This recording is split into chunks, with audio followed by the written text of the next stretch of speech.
सबसे इम्पोर्टेंट प्रश्न जहाँ से हमेशा पूछे जाते हैं, अभ्यारण्य, जैवमंडल एवं वन एवं वन्यजीव, यह सभी जो है ज्योग्राफी के पार्ट हैं। आपको भारत के मानचित्र में अलग अलग राज्य करके दर्शाया गया है। यदि आप इसे देख लेते हैं तो निश्चित ही आप काफ़ी मजबूत स्थिति में होंगे। यदि आप चैनल पर नए हैं तो चैनल को सब्सक्राइब कर लीजिएगा। निश्चित रूप से वीडियो को लाइक करके अपना कमेंट कीजिएगा कि वीडियो आपको कैसा लगा। तो पहले इसमें देखते हैं पृष्ठभूमि पर्यावरण के बारे में। तो इसमें देखिए सबसे पहले देखते हैं आपको पर्यावरण एवं सतत विकास। तो इसमें सबसे पहले पढ़ते हैं पर्यावरण का अर्थ देखते हैं। तो पर्यावरण, इसका शाब्दिक अर्थ क्या होता है? तो परि यानी कि आवरण, यानी कि जो बाहर का आवरण होता है जीव जंतुओं और पहाड़ों से, जंगलों से ढका हुआ, उसी को बोलते हैं आपको पर्यावरण। यानी जीवों के चारों ओर से घेरा हुआ आवरण पर्यावरण कहते हैं। अब नेक्स्ट देखिए सबसे इम्पोर्टेंट इसमें क्या है? तो पर्यावरण विविध पक्ष, इस पर्यावरण के बारे में देखते हैं। तो इसकी अवधारणा जो है लघु स्तर की भी हो सकती है, छोटे स्तर की भी हो सकती है और बड़े स्तर की भी हो सकती है। और इसमें कारक कौन कौन होते हैं? संसाधन के रूप में और नियंत्रक के रूप में। संसाधन का तात्पर्य जैसे हम आपको उसमें पेड़ों का यूज करते हैं, वनस्पति का यूज करते हैं, नदी उससे निकलती है। और इसके मुख्य घटक हैं ऊर्जा, जैविक एवं अजैविक। अजैविक का तात्पर्य हो गया आपको वायु जल, और जैविक हो गया आपको पशु जीव जंतु बैक्टीरिया। और विभिन्नताओं का कारण है इसमें, तो मृदा का प्रकार होता है अलग अलग पर्यावरण में, जलवायु में भी अलग पर्यावरण में परिवर्तन होता है, और स्थलाकृति में भी उतराव चढ़ाव होते रहता है। और पर्यावरण के जो मुख्य संगठक है उसमें कौन कौन शामिल हैं? तो देखिए जैविक, जैविक में कौन कौन आते हैं? तो पादप, जंतु, सूक्ष्म जीव। और भौतिक में आते हैं आपको स्थल, वायु, जल। या भौतिक में जो अजैविक भी कह सकते हैं, इसको अजैविक भी कह सकते हैं, और ये जैविक में हो गया। और ऊर्जा का जो स्रोत है आपको सौरमंडल में, वो एकमात्र सूर्य ही है। सौरिक और भूतापीय ऊर्जा इसे प्राप्त होता है। अब नेक्स्ट देखते हैं इसमें पर्यावरण संरक्षण अधिनियम 1986 के अनुसार पर्यावरण की परिभाषा क्या है? तो किसी जीव के चारों तरफ घिरे भौतिक एवं जैविक दशाएं और उनके साथ अंतःक्रिया जो स्थापित होती है उसे पर्यावरण कहते हैं। और यह जो पर्यावरण संरक्षण अधिनियम 1986 में लाया गया। वन संरक्षण अधिनियम कब लाया गया? तो 1980 में। वन्य जीव अधिनियम कब लाया गया? तो 1972 में। ध्यान रखेंगे, काफ़ी इंपॉर्टेंट है, तीनों पूछा गया है। अब देखते हैं इसमें सामान्य परिभाषा में कि पृथ्वी पर पाए जाने वाले भूमि, जल, वायु, पेड़ पौधे एवं जीव जंतुओं के समूह जो हमारे चारों ओर हैं, सामूहिक रूप से पर्यावरण की संज्ञा दी जाती है। इसमें देख लीजिए, क्योंकि सब पर्यावरण में सभी शामिल है, सभी को शामिल किए हुए हम पर्यावरण की परिभाषा को पूरा नहीं कर सकते हैं। तो इसमें देखिए नेक्स्ट देखते हैं निष्कर्ष पर्यावरण के बारे में देखते हैं। तो कुछ कारक नियंत्रक के रूप में भी कार्य करते हैं और कुछ कारक संसाधन के रूप में भी कार्य करते हैं। सभी जैविक और अजैविक अवयवों का सम्मिश्रण होता है पर्यावरण। जैविक का मतलब वही जीव जंतु, अजैविक का मतलब वायु जल हो गया। बृहत व लघु स्तर पर अवधारणा हो सकती है, छोटे स्तर पर भी पर्यावरण होता है, और बड़े स्तर पर जैसे कि आपको ब्राज़ील का जंगल हो गया, चाहे अंडमान लघु निकोबार का आपको लघु हो जाएगा।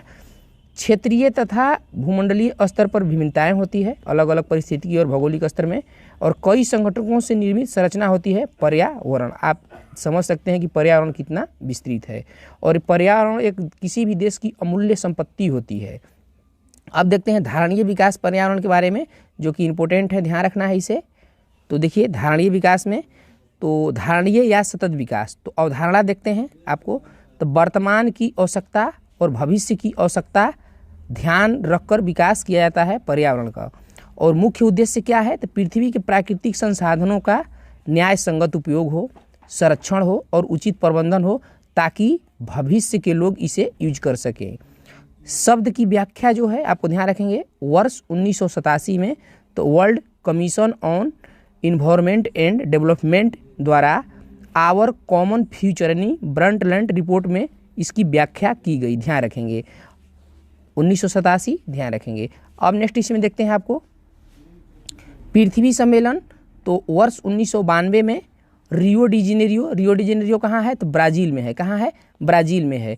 एजेंडा 21 यानी रियो घोषणा धारणीय विकास के प्रति पूर्ण समर्थन करता है। ध्यान रखेंगे कि रियो एक ब्राज़ील का अच्छा शहर है, वहीं 1992 में पर्यावरण को लेकर सम्मेलन हुआ था। अब इसमें नेक्स्ट देखते हैं आपको पर्यावरण सुरक्षा। तो पर्यावरण सुरक्षा के बारे में देखते हैं। तो पर्यावरण सुरक्षा, तो प्रदूषण, तो पर्यावरणीय सुरक्षा के लिए संकट है। और धारणीय विकास, तो पर्यावरणीय क्षरण को कम करने में सहायक है। प्रदूषण क्या कहलाता है? यानी कि पर्यावरण में कोई भी अवांछनीय पदार्थ यदि उसमें शामिल हो जाता है, जैसे धूल, कण, उर्वरक, मतलब जल को हानि पहुंचाने वाले आपको कोई अम्ल हो जाएगा, जिससे कि अम्ल वर्षा होती हो, सभी पर्यावरण प्रदूषण के अंतर्गत आते हैं। अब नेक्स्ट देखते हैं आपको प्राकृतिक में कार्बन चक्र और जल चक्र के बारे में समझते हैं कि कार्बन चक्र किस तरह से उपयोगी है। तो देखिए, कार्बन चक्र तो विभिन्न अवस्थाओं में विद्यमान होता है। कार्बन मूल रूप में यह ग्रेफाइट और हीरा में होता है। हीरा का ध्यान रखिएगा, अपर्तनांक कितना होता है आपको 2.42 होता है और अपेक्षित घनत्व 2.2 होता है, इसे भी ध्यान रखना है। यौगिक के रूप में वायुमंडल में कार्बन डाइऑक्साइड होता है, हाइड्रोजन, कार्बोनेट आदि होते हैं कार्बन के रूप में। पुनर्चक्रण तो विभिन्न भौतिक एवं जैविक क्रियाओं द्वारा जल के समान ही कार्बन का भी एक चक्र होता है और विभिन्न प्रकार के खनिजों में यह कार्बन विद्यमान होते हैं, जैसे आप कोयला भी कह सकते हैं। अब देखिए, इसमें कार्बन चक्र को समझते हैं जो कि इम्पोर्टेंट है, कार्बन चक्र को समझते हैं। अब नेक्स्ट देखते हैं, देखिए इसमें सबसे इम्पोर्टेंट है कार्बन चक्र को समझते हैं कि कैसे कैसे यह चक्र चलते रहता है निरंतर रूप से। तो देखिए, सूर्य हो गया, तो सूर्य से जो इस प्रकाश संश्लेषण हुआ पौधे को मिला, तो जब पौधे को मिला तो पौधे को कौन खाए? आपको गाय, भेड़, बकरी, जंतु खाए पौधे को। तो जब पौधे को खाए ये लोग, तो जब ये लोग मृत होते हैं, ध्यान रखेंगे, जब ये लोग मृत होते हैं तो मृत होके ये बनते हैं, ध्यान रखेंगे, अस्थि पंजर बन जाता है, जिसमें मनुष्य भी होता है, हाथ, पैर, ये सब। तो यह जब मृत हो जाते हैं तो अवसादी चट्टानों में दबित होकर या बहुत करोड़ों वर्षों के बाद यह दाब और ताप से संगठित होकर जीवाश्म ईंधन, कोयला, पेट्रोलियम में तब्दील हो जाते हैं। तो जब हम इनका उपयोग करते हैं, देखिए जब हम इनका उपयोग करते हैं, पेट्रोलियम निकाल के किस में? गाड़ी में उपयोग करते हैं, कंपनी में ईंधन के रूप में, कोयले के रूप में यूज करते हैं। तो जब यूज करते हैं तो इससे कंपनी से जो आपको, ध्यान रखेंगे, कंपनी से जो आपको इसमें से सब निकलता है धुआं या कार्बन डाइऑक्साइड, तो पुनः कार्बन डाइऑक्साइड तो प्रकाश संश्लेषण में सहायक होता है। तो प्रकाश संश्लेषण में पुनः कार्बन डाइऑक्साइड क्या होता है? सहायक होता है। तो पेड़ ऑक्सीजन करता है, ऑक्सीजन देता है, तो ऑक्सीजन से क्या होता है? वनस्पति, जीव जंतु उसको सांस लेते हैं, पुनः मरते हैं। तो यह क्रिया जो है लगातार एकदम चलते रहती है, यही कार्बन चक्र है, आप इसे ध्यान देंगे। अब नेक्स्ट देखते हैं, अब उसके बाद जल चक्र को समझते हैं, बहुत आसानी से समझ सकते हैं जल चक्र को, ध्यान देंगे। अब देखिए जल चक्र में देखिए, तो ये सूर्य हो गया, तो पहले सौरमंडल में जो भी ऊर्जा का स्रोत है कौन है? सूर्य है, ठीक है। अब देखिए, सूर्य से जब समुद्र की क्या हुई, ध्यान रखेंगे, सूर्य से समुद्र की जब वाष्प होके, जल का वाष्पकरण होके बादल बना, तो बादल होना, तो जब कम तापमान हुआ तो ये संघनित हो गया, संघनित होकर फिर क्या किया? वर्षा। तो वर्षा कहाँ वर्षा? पहाड़ों पर वर्षा, मैदानों में वर्षा, ओले के रूप में वर्षा। तो पुनः जो बरस कर, आपको ध्यान रखें, पुनः बरस कर यह नदी के माध्यम से सागर यानी समुद्र में पहुंचा, तो समुद्र में पहुंचा तो इसमें ध्यान रखेंगे, इससे वनस्पतियाँ जल ग्रहण की, तो इससे जो वाष्पोत्सर्जन हुआ, जीव जंतु से वाष्पोत्सर्जन हुआ, मनुष्य जो सांस लेता है तो प्रत्येक दिन आप जानते ही हैं 500 यानी कि ml जल को वाष्पोत्सर्जन करता है श्वसन के माध्यम से। तो इसके माध्यम से आपको उत्सर्जन हुआ, तो कहाँ बना? फिर बादल बना, फिर पानी बरसा, यानी लगातार यही क्रिया क्या है? चलती रहती है, इसी को कहते हैं जल चक्र। और पृथ्वी में जल कितना है? स्वच्छ जल जो पीने योग्य है तो 2.5%। भूमि पर कितना जल है? तो 71% जानते ही हैं। और देखिए, अंतः जल का अंतःस्राव होता है, यानी इसका रिसाइकलिंग हो जाता है तो जल स्तर बढ़ते जाता है। लेकिन अब आधुनिकीकरण हो जाने से, पक्के मकान बनने से रिसाइकलिंग जल का नहीं होता है, जो कि भविष्य के लिए एक खतरा का संकेत है। अब नेक्स्ट देखते हैं आपको परीक्षा उपयोगी दृष्टि। तो पौधे की वृद्धि में सहायक होता है जल चक्र। वर्षा की मात्रा का निर्धारण करती है, तो वायुमंडल में नमी जो है वर्षा की मात्रा को निर्धारण करती है। हाइड्रोस्फीयर जलमंडल में जल की विभिन्न गतिविधियों को दर्शाता है, तो जल चक्र दर्शाता है। वायुमंडल में कार्बन तत्व को संतुलन बनाए रखता है, तो कार्बन चक्र के माध्यम से होता है। कार्बन चक्र आप अच्छा से समझ लिए, जल चक्र भी समझ लिए हैं। मूल रोम की कोशाभित्ति मुख्यतः बनी होती है तो सेल्यूलोज की बनी होती है। मूल रोम को मृदा से चिपके रहने का कारण क्या है? तो पेक्टिन है, इसे ध्यान रखिएगा, कई एग्जाम में इसे पूछा गया है, पेक्टिन को। अब नेक्स्ट देखते हैं, मूल रोमों की कोशिका भित्ति का कार्य करती है, किस प्रकार कार्य करती है? तो पारगम्य कला की तरह मूल रोमों की कोशिका भित्ति काम करती है। अब नेक्स्ट देखिए, इसमें सारे प्रश्नों को सजो कर इसमें दिया गया है। मृदा विलयन में जल, तो देखिए कम सांद्रता और कम परासरण दाब से इसमें क्या होता है कि अंतःशोषण, तो अंतःशोषण होगा, ध्यान रखेंगे, मूल रोम का रिक्तिका, जिसमें अधिक सांद्रता होता है, यह मूल रोम होता है, और अधिक परासरण दाब होता है आपको जल बिलियन के जल में। अब नेक्स्ट देखते हैं, आपको ध्यान देंगे वायुमंडल। तो वायुमंडल काफ़ी इंपॉर्टेंट हो जाता है, एक नज़र देख लेते हैं इसे। तो परिभाषा, तो पृथ्वी के परितः विद्यमान गैसों वायु का समूह जो है वायुमंडल कहलाता है। वायुमंडल में केवल ऑक्सीजन ही नहीं आता है, उसमें जितने मान लीजिए कि आपको नाइट्रोजन हो गया, ये सब हो गया, सभी वायुमंडल के अंतर्गत ही आते हैं। अब नेक्स्ट इसमें देखिए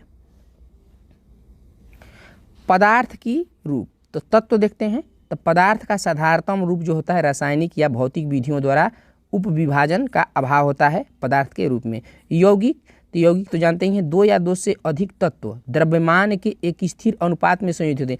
यौगिक में स्थिर अनुपात होता है और मिश्रण में स्थिर अनुपात नहीं होता है। और मिश्रण में देखते हैं दो या दो से अधिक तत्व यौगिक का किसी भी अनुपात में साधारण रूप से जो मिश्रण होता है मिश्रण कहलाता है। अब नेक्स्ट देखिए आपको जो वायुमंडल में होता है, ध्यान रखेंगे वायुमंडल में प्रमुख गैसों एवं उनकी मात्रा देखते हैं। तो ध्यान रखेंगे सबसे पहले जो है नाइट्रोजन है और 78.08% है। और नाइट्रोजन किस प्रकार सहायक है, तो किसी भी वस्तु को तेजी से जलने से यह बचाती है। यदि वायुमंडल में नाइट्रोजन नहीं होता तो कोई वस्तु जलती तो इतना तेजी से जलती कि आप समझ नहीं सकते, इसीलिए वस्तु आसानी से जलती रहती है। अब हीलियम, तो हीलियम में देखिए 0.0005% है, इसको एग्जाम में पूछा गया है। और नियॉन तो 0.002% है। और कार्बन डाइऑक्साइड तो सभी जानते हैं 0.036% है। और आर्गन तो 0.93% है। और ऑक्सीजन सभी जानते हैं, और ग्राउंड फिगर में कहेंगे तो 21%, तो 20.95% है। ध्यान रखें कि वायुमंडल में रेडॉन गैस नहीं पाई जाती है, वायुमंडल में रेडॉन गैस नहीं पाई जाती है, लेकिन जब भूकंप आता है तो वह उपस्थित हो जाती है, इस बात को ध्यान रखेंगे। अब नेक्स्ट देखते हैं परीक्षा उपयोगी दृष्टि, जो कि इंपॉर्टेंट है। तो परीक्षा उपयोगी दृष्टि, तो वायुमंडल में ऑक्सीजन और कार्बन डाइऑक्साइड के संतुलन को बनाए रखने में सहायक होते हैं पेड़ पौधे। कैसे पेड़ पौधे सहायक होते हैं, तो पेड़ पौधे जो आप ध्यान रखेंगे, पेड़ पौधे क्या करते हैं कि कार्बन डाइऑक्साइड को ऑक्सीजन में बदल देते हैं। ऑक्सीजन जब मानव लेता है तो कार्बन डाइऑक्साइड बनता है, तो कार्बन डाइऑक्साइड बनता है तो पुनः पेड़ पौधे इसको ऑक्सीजन बदलते हैं। यानी यह चक्र जो है आपको, यह चक्र चलते रहता है। अब नेक्स्ट देखिए आपको, इसमें सारे प्रश्न इंपॉर्टेंट हैं और परीक्षा में पूछे गए हैं और पूछे भी जाएंगे। अब नेक्स्ट देखिए आपको, ध्यान देंगे अब वायुमंडल की संरचना को समझते हैं। तो वायुमंडल की संरचना ध्यान रखेंगे, वायुमंडल की संरचना तो सबसे पहले इसमें नीचे से देखते हैं, आपको ध्यान रखेंगे। अब देखिए यह पृथ्वी हो गया, यह हो गया आपको पृथ्वी। तो पृथ्वी ध्यान रखेंगे, यह हो गया आपको ध्रुवों पर 8 किलोमीटर और 18 किलोमीटर विषुवत रेखा पर क्षोभ मंडल की ऊंचाई होती है। यानी कि क्षोभ मंडल की जो क्षोभ सीमा होती है कितना तक होती है, ध्रुवों पर। तो ध्रुवों का तात्पर्य हो गया, जैसे यह पृथ्वी हो गया, यह आपको विषुवत रेखा हो गया, 0 डिग्री का हो गया विषुवत रेखा हो गया, ध्रुवों पर 90 डिग्री हो गया। तो जो ध्यान रखेंगे कि जो ध्रुवों पर होता है 8 किलोमीटर यहाँ होता है, और विषुवत रेखा पर यहाँ होता है जो कि 18 किलोमीटर होता है। ऊंचाई के साथ तापमान घटता है किसमें, क्षोभ मंडल में। और इसमें ध्यान रखेंगे जो बादल आपको वर्षा और उड़ते हैं, कहाँ उड़ते हैं, तो यह सब क्षोभ मंडल में ही होते हैं घटना। बादल वर्षा और जो वायुयान उड़ता है आपको ये समताप मंडल में उड़ता है, क्योंकि वहाँ तापमान समान रहता है। अब नेक्स्ट देखते हैं इसमें ओजोन मंडल। ओजोन मंडल इसमें ध्यान रखेंगे 8 किलोमीटर ध्रुवों पर और 18 किलोमीटर विषुवत रेखा पर, यही प्रश्न पूछे जाते हैं। अब उसमें देखते हैं उल्का, जो उल्का की घटना होती है समताप मंडल में होती है, और मध्य मंडल में भी उल्का की घटना होती है। और समताप मंडल की ऊंचाई कितना है, 50 किलोमीटर, कहाँ से, पृथ्वी से लेकर। और उसके बाद ध्यान देंगे कि जो 50 किलोमीटर ऊंचाई के साथ तापमान इसमें क्या करता है, बढ़ता है। इसमें ऊंचाई देखिए, अब इसमें समताप मंडल में क्या होता है कि तापमान ध्यान रखेंगे बढ़ता है, और इसमें ध्यान रखेंगे इसमें तापमान घटता है। अब उसके बाद आगे देखिए 50 किलोमीटर तक ध्यान रखना है समताप मंडल। अब मध्य मंडल में देखते हैं, तो मध्य मंडल में उल्का जो घटना होती है, इस तरह से आपको पृथ्वी पर आती है उल्का, तो जल उठती है, उसी को उल्का कहते हैं। जो पृथ्वी पर आ जाती है उल्का पिंड उसे कहते हैं। और यह इसकी जो सीमा होती है मध्य मंडल की 80 किलोमीटर तक होती है। 80 किलोमीटर ऊंचाई के साथ तापमान इसमें फिर घटता है। और इसमें ध्यान रखेंगे, आगे नेक्स्ट देखते हैं रेडियो तरंगों को परावर्तित करती है, ध्यान रखें कौन, आयन मंडल। आयन मंडल की सीमा कितना तक है, तो 640 किलोमीटर तक आयन मंडल की सीमा है। और ऊंचाई के साथ तापमान इसमें आयन मंडल में बढ़ता है, ध्यान रखेंगे। और 640 किलोमीटर से लेके 1000 मतलब कि 640 किलोमीटर से लेके जो ऊपर का सीमा होता है उसे वायुमंडल कहते हैं, ध्यान रखेंगे वायुमंडल कहते हैं। और इसमें जो तापमान होता है इसके ऊपर 1000 से अधिक तापमान होता है, ध्यान रखेंगे। और सबसे इम्पोर्टेंट प्रश्न तो यही पूछा जाता है इसमें, देखिए कि वायुमंडल की जो संरचना है, यह तो वायुमंडल हो गया, वायुमंडल में ही जो ध्यान रखेंगे यह जो संचार उपग्रह 36,000 किलोमीटर की ऊंचाई पर वायुमंडल में ही लगाए जाते हैं, जो कि ये सैटेलाइट होते हैं। इसी से आपको हमारा इंटरनेट, टीवी और तमाम तरह की जो आपको इलेक्ट्रॉनिक बातें होती रहती है, उसी से हमें परावर्तित होकर मिलती रहती है। अब नेक्स्ट देखते हैं आपको परीक्षा उपयोगी महत्वपूर्ण तथ्य। तो ओजोन छिद्र का सर्वाधिक निर्माण पाया गया है तो अंटार्कटिका के ऊपर ही पाया गया है। CFC, hydrogens, nitrous oxide, ethane, halogen, halon और इत्यादि गैसें उत्तरदायी है ओजोन परत की क्षीणता के लिए, यानी कि उसको मतलब कि उसके ध्यान रखेंगे जो परत होता है ना ओजोन परत को, उसको जो कमी आता है इसकी मोटाई में, इसी को बोलते हैं छिद्र होना, यानी कि पतला हो जाता है। क्लोरोफ्लोरोकार्बन, हाइलोन्स तथा कार्बन टेट्राकोलाइड्स तीनों ही पदार्थ ओजोन रिक्तिकारक है, यानी कि ओजोन को पतला करने में सहायक है। सबसे अधिक क्लोरोफ्लोरोकार्बन, हाइलोजन्स और कार्बन टेट्राक्लोराइड्स। ओजोन का अवक्षय करने वाले पदार्थों के प्रयोग पर नियंत्रण करने और उन्हें चरणबद्ध रूप से प्रयोगवाह्य करने पर फेजिंग आउट के मुद्दे संबंधित हैं। तो किससे देखते हैं, तो यह संबंधित है आपको मॉन्ट्रियल प्रोटोकॉल से। ओजोन परत संरक्षण के लिए अंतर्राष्ट्रीय ओजोन दिवस कब मनाया जाता है, तो यह मनाया जाता है आपको 16 सितंबर को। इस बात को ध्यान रखेंगे क्योंकि कई एग्जाम में आए दिन पूछा जाता है। अब इसमें नेक्स्ट देखिए, सर्वप्रथम वर्ष 1985 में टोटल ओजोन मैपिंग स्पेक्ट्रोमीटर की मदद से अंटार्कटिका के ऊपर ओजोन छिद्र का पता लगाया था। तब ब्रिटिश अंटार्कटिका सर्वे दल ने लगाया था। आपको ध्यान रखेंगे कि वहाँ ओजोन परत है। क्लोरीन फ्लोरीन कार्बन से बना मानव निर्मित पदार्थ है, तो क्लोरोफ्लोरोकार्बन है, जिसे CFC कहा जाता है। रेफ्रिजरेटर वातानुकूलित यंत्रों में शीतकारक के रूप में प्रयोग किया जाता है, तो क्लोरोफ्लोरोकार्बन इसमें, यानी जो फ्रिज में होता है रेफ्रिजरेटर में प्रयोग किया जाता है क्लोरोफ्लोरोकार्बन को, जो सबसे ज़्यादा ओजोन परत को हानि पहुंचाता है ओजोन परत को। अब नेक्स्ट देखते हैं आपको, इसमें इस ढंग से चित्रात्मक प्रस्तुति इसका किया गया है कि आप इसे देखते हैं तो निश्चित ही आपको एक आधारभूत समझ विकसित होगी और प्रश्नों को आप टिक कर सकेंगे गेस करके। समताप मंडल देखते हैं, इंपॉर्टेंट हो जाता है। तो ओजोन परत होता है जो आपको समताप मंडल में ही होता है, तो ध्यान रखिए। जल वाष्प बहुत कम होता है समताप मंडल में, वायुयान उड़ने की दशा इसमें काफ़ी अच्छी पाई जाती है। अतः मौसमी घटनाएं न के बराबर होती है। कभी कभी जो धूल उल्का पिंड आ जाते हैं उसे भूलाभ मेघ भी कहते हैं, बादलों के आते भूलाभ मेघ कहते हैं, ध्यान रखेंगे। अंतः व्यावसायिक जेट विमान की उड़ान इसमें काफ़ी उपयुक्त मानी जाती है समताप मंडल में। ओजोन का परत के रूप में सर्वाधिक संकेंद्रण 15 से 30 किलोमीटर तक होता है, ध्यान रखेंगे। और ओजोन परत द्वारा हानिकारक अल्ट्रावायलेट किरणों का अवशोषण करता है कौन, तो ओजोन परत ही करता है, और मनुष्य के लिए एक अच्छी बात है। अतः ओजोन परत समताप मंडल में मानव जीवन के लिए आवश्यक है। अगर यह नहीं होता तो तमाम तरह की बीमारियों से मनुष्य ग्रसित रहता, क्योंकि जो सूर्य से आने वाली है पराबैंगनी किरणें इसे अवशोषित नहीं कर पाती। परीक्षा दृष्टि देखते हैं अपना, तो समताप मंडल में ओजोन के स्तर को प्राकृतिक रूप से विनियमित किया जाता है नाइट्रोजन ऑक्साइड द्वारा, ध्यान रखेंगे। ओजोन परत की मोटाई सबसे ज़्यादा रहती है तो बसंत ऋतु में, और ओजोन परत को मापा जाता है तो डॉप्सन इकाई में, इसको ध्यान रखेंगे, काफ़ी इंपॉर्टेंट है।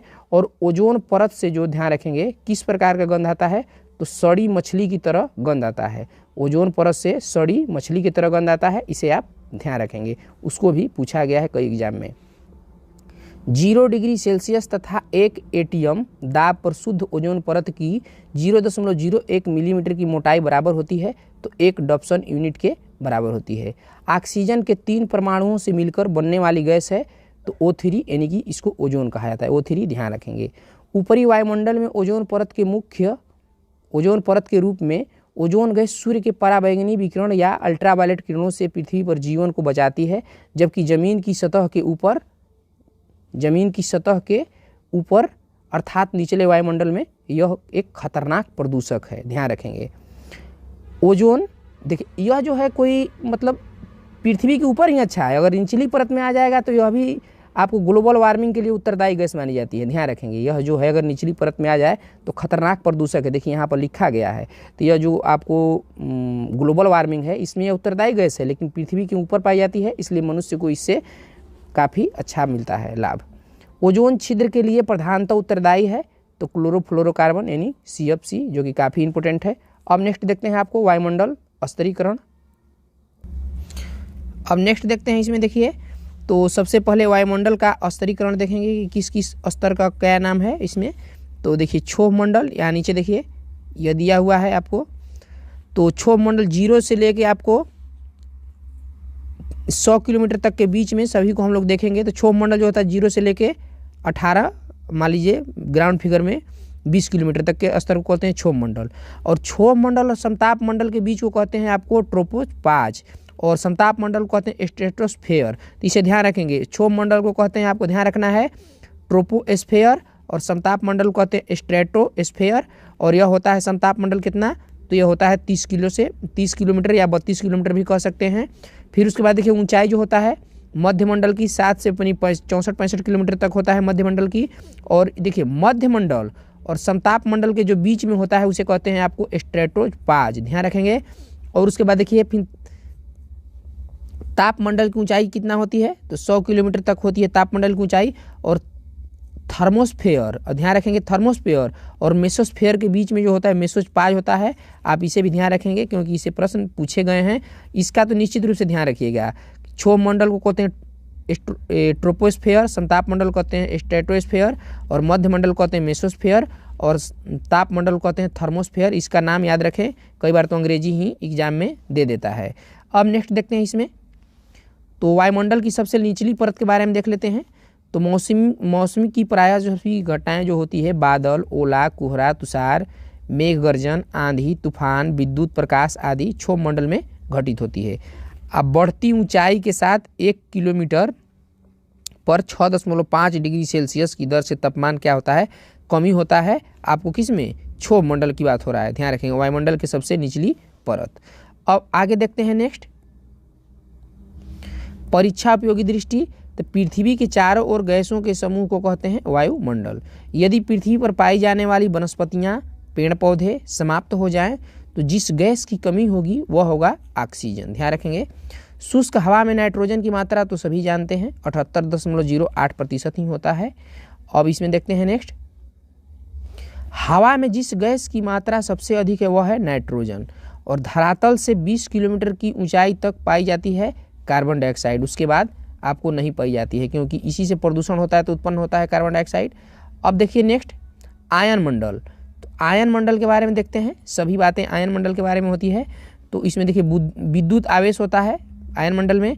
तो रेडियो तरंगों भूपृष्ठ पर परावर्तित होती है। जो आयन मंडल होता है पृथ्वी पर, यहाँ से जो भेजा जाता है किरण वापस आती है और सभी को आपको इस तरह से देते रहती है। अब उसके बाद देखते हैं भूपृष्ठ पर परावर्तित, अतः बेतार संचार के लिए संभव है आयन मंडल। और आयन मंडल में जो उत्तरी ध्रुवीय प्रकाश की घटना जो होती है उसे कहा जाता है ऑरोरा बोरियोलिस, और दक्षिणी ध्रुवीय प्रकाश की जो घटना होती है उसे कहा जाता है ऑरोरा ऑस्ट्रेलिस की घटनाएं कहा जाता है। यह कई बार एग्जाम में पूछा गया है कि ऑस्ट्रेलिस कैसे याद कीजिएगा, तो पृथ्वी के जो गोलार्ध है दक्षिण में क्या है, ऑस्ट्रेलिस। तो आपको ध्यान रखेंगे दक्षिणी ध्रुव पर जो होता है ऑरोरा ऑस्ट्रेलिस होता है। ऑस्ट्रेलिस का मतलब ऑस्ट्रेलिया। अब नेक्स्ट देखते हैं आपको परीक्षा उपयोगी महत्वपूर्ण प्रश्न, जो कि परीक्षा से इसी में पूछे जाएंगे। क्षोभ मंडल में बढ़ती ऊंचाई के साथ प्रति 1 किलोमीटर पर तापमान में कमी होती है, तो 6.5 डिग्री सेल्सियस। ट्रोपोस्फियर यानी क्षोभ मंडल परत का नामकरण किया था, तो टिंजरेंज टी बोर्ड ने किया था, ध्यान रखेंगे, टिंजरेंज यानी कि टिंजरेंज की डी बोर्ड ने किया था, अमेरिका के थे यह। ग्रीष्म काल में क्षोभ मंडल की ऊंचाई बढ़ जाती है, जबकि शीतकाल में घट जाती है। समताप, थोड़ा इसे ऊपर करते हैं, समताप मंडल के निचले सतह पर कभी कभी सीरस यानी बादल दिखाई पड़ते हैं। इन बादलों को कहा जाता है तो मदर ऑफ पर्ल क्लाउड्स कहा जाता है, ध्यान रखेंगे। ऊंचाई के साथ तापमान में एकाएक गिरावट होती है, तो मध्य मंडल यानी मेसोस्फीयर में होती है। आयन मंडल में डी परत परावर्तित करती है, तो न्यून आवृत्ति वाली रेडियो तरंगों को करती है कौन परत, डी परत करती है, आयन मंडल की डी परत। और केनली हेवीसाइड परत को कहा जाता है तो ई परत कहा जाता है। केनली ली में कहा रहा है ई, और रेडियो तो यानी डी हो जाएगा। नेक्स्ट देखते हैं, आयन मंडल के ई परत में उपस्थित होती है तो ध्रुवीय प्रकाश यानी ऑरोरा लाइट होता है। और helium, argon, radon, neon, noble गैसें हैं। Helium, argon, radon, neon, noble गैसें हैं। इनमें से वह गैसें जो वायु में नहीं पाई जाती है तो रेडॉन वायु में नहीं पाई जाती है। ऐसा पदार्थ जिसमें 2 या 2 से अधिक तत्व या यौगिकों के किसी भी अनुपात में साधारण रूप में मिश्रित होते हैं तो मिश्रण होते ही हैं। अब नेक्स्ट देखते हैं, आपको इम्पोर्टेंट प्रश्न है जो कि इससे आपको आधारभूत समझ विकसित करने में पर्यावरण और भूगोल में काफ़ी सहायता मिलेगा। तो इसे हम लोग एक नज़र देखते हैं। तो धारणीय विकास में 17 गोल रखे गए हैं। तो 17 गोलों को हम लोग देखेंगे कि कौन कौन से हैं। तो नीचे से स्टार्ट करते हैं। देखिए धारणीय विकास के लक्ष्य क्या हैं, तो इसे हम लोग देखेंगे। तो पहले नीचे से ऊपर देख लेते हैं, आपको थोड़ा सा। पहला, गरीबी के सभी रूपों की पूरे विश्व में समाप्ति धारणीय विकास का लक्ष्य में पहला है। फिर उसके बाद आपको भूख की समाप्ति, खाद्य सुरक्षा, बेहतर पोषण और टिकाऊ कृषि को बढ़ाना। और ये हालांकि मेंस पेपर के लिए है, ये डिटेल है, लेकिन आप इसे देख सकते हैं, नहीं तो इसे स्किप कर लीजिएगा। सभी आयु के लोगों में सेहत और स्वास्थ्य की जीवन को बढ़ाना तीसरा है। समावेशी, न्याय संगत, गुणवत्ता युक्त शिक्षा सुनिश्चित करने के साथ ही सभी को आजीवन सीखने का अवसर देना। और उसके बाद पांचवा है लैंगिक समानता प्राप्त करने के साथ ही महिलाओं और लड़कियों को सशक्त करना, आपको पांचवा है। छठवां में सभी के स्वच्छ जल सफाई की उपलब्धता सुनिश्चित कराना। अब आगे नेक्स्ट देखते हैं, आपको सस्ती, विश्वसनीय, टिकाऊ और आधुनिक ऊर्जा तक पहुंच सुनिश्चित सभी व्यक्तियों को करना। सभी के लिए समावेशी, सतत आर्थिक विकास, रोजगार और समुचित कार्य को बढ़ाना। लचीले बुनियादी ढांचे, समावेशी औद्योगिकरण को बढ़ावा एवं नवाचार को प्रोत्साहन करना।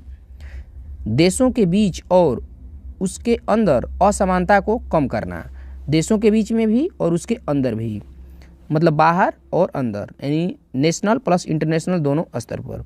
सुरक्षित, लचीले और टिकाऊ शहर का निर्माण करना। अस्थायी खपत और उत्पादन पैटर्न को सुनिश्चित करना।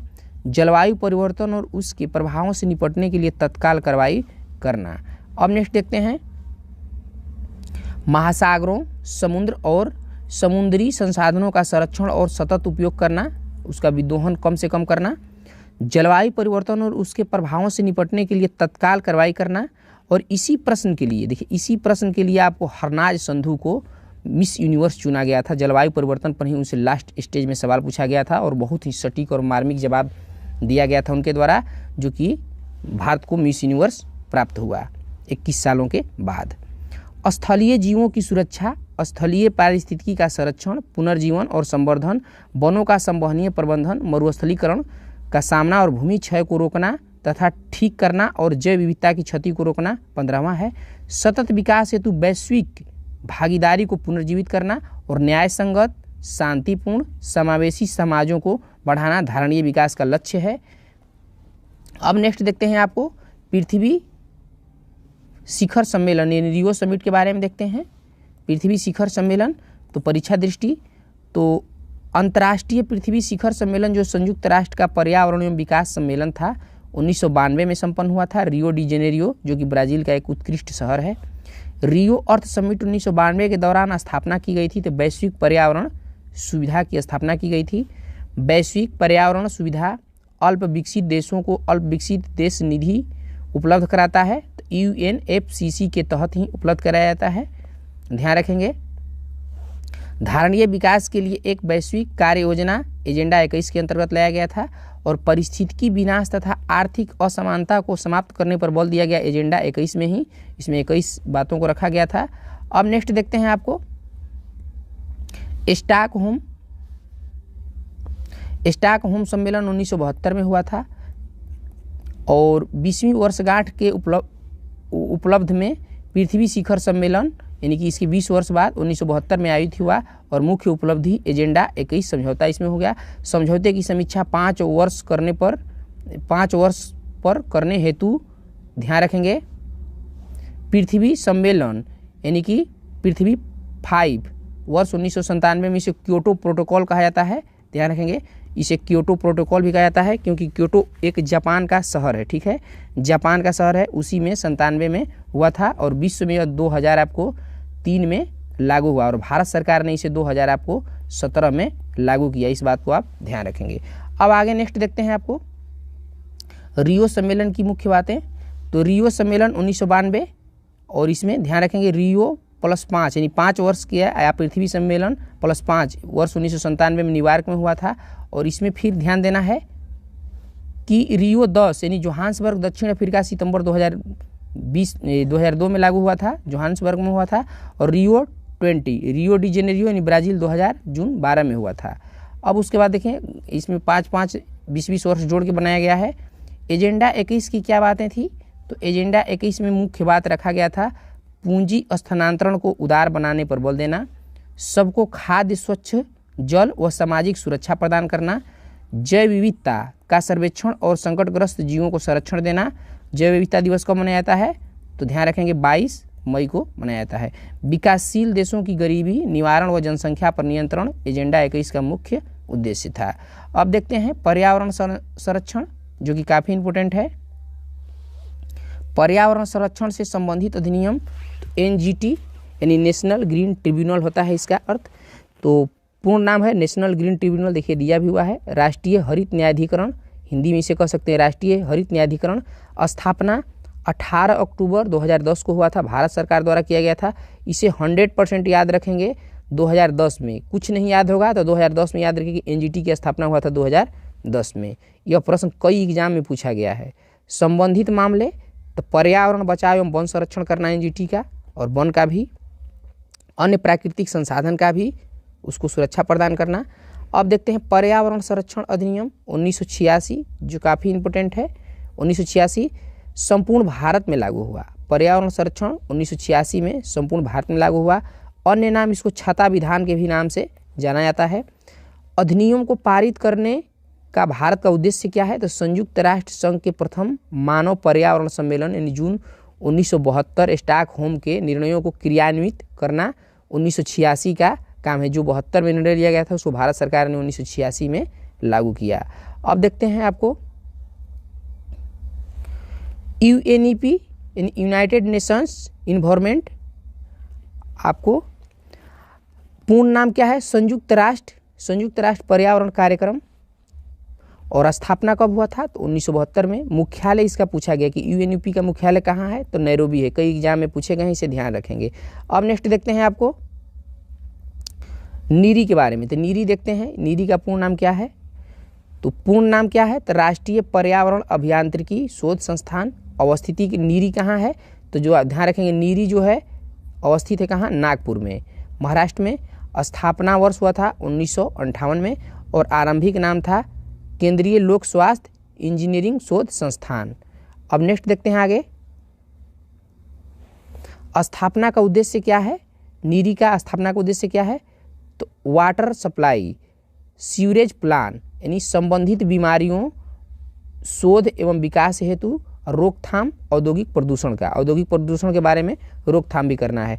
क्षेत्रीय प्रयोगशालाएं इसकी नीरी की कहाँ कहाँ है, तो दिल्ली में है, मुंबई में है, चेन्नई में है, कोलकाता में है और हैदराबाद में है। अब नेक्स्ट देखते हैं विज्ञान एवं प्रौद्योगिकी मंत्रालय भारत सरकार के अधीन है नीरी, ध्यान रखेंगे। और राष्ट्रीय पर्यावरण प्राधिकरण एनईए, इसके बारे में देखते हैं। तो इसका जो आपको ध्यान रखना है पूर्ण नाम है राष्ट्रीय पर्यावरण अपीलीय प्राधिकरण। और ध्यान रखेंगे गठन जो हुआ था वन एवं पर्यावरण मंत्रालय द्वारा हुआ था। स्थापना हुआ था तो राष्ट्रीय अपीलीय प्राधिकरण अधिनियम की स्थापना 1997 में हुआ था। अब उसके बाद नेक्स्ट देखते हैं उद्देश्य, तो पर्यावरण संरक्षण अधिनियम 1986 के तहत क्षेत्रों के प्रतिबंध हेतु किसी भी उद्योग संचालन या प्रतिक्रिया या उद्योगों संचालन या प्रतिक्रियाओं की श्रेणी के संबंध में अपील की सुनवाई करना। अब नेक्स्ट देखते हैं WMO, तो पूर्ण नाम इसका क्या है, तो ध्यान रखेंगे वर्ल्ड मेट्रियोलॉजी ऑर्गेनाइजेशन यानी विश्व मौसम विज्ञान संगठन। विशेषज्ञ एजेंसी संयुक्त राष्ट्र है।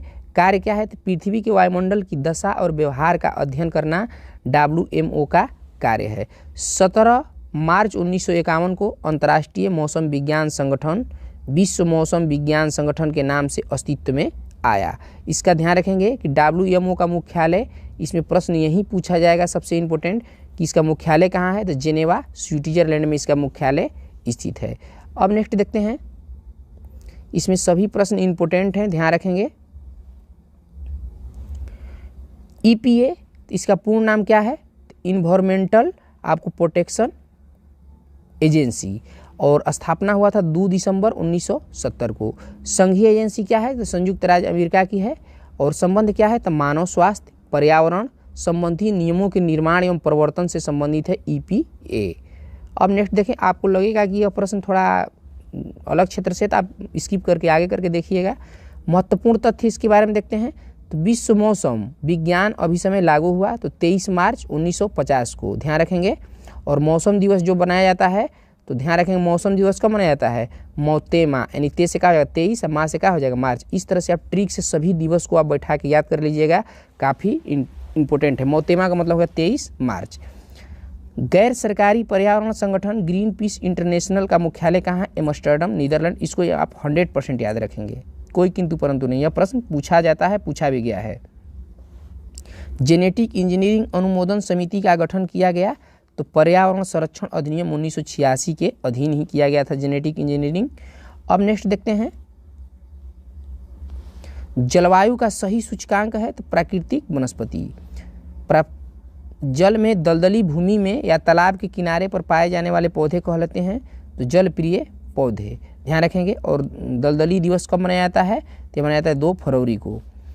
ऐसे वेटलैंड्स भी कहते हैं इसको। तो ऐसे भारतीय उत्पाद जो पर्यावरण के प्रति मैत्रीपूर्ण होते हैं को दिए जाने वाला प्रमाण पत्र क्या कहलाता था? इको मार्क कहलाता है। कब दिया गया था? 1991 में। एक मार्क कब शुरुआत किया गया था? एक मार्क का किया गया था अंग्रेजों के समय में ही, 1937 में।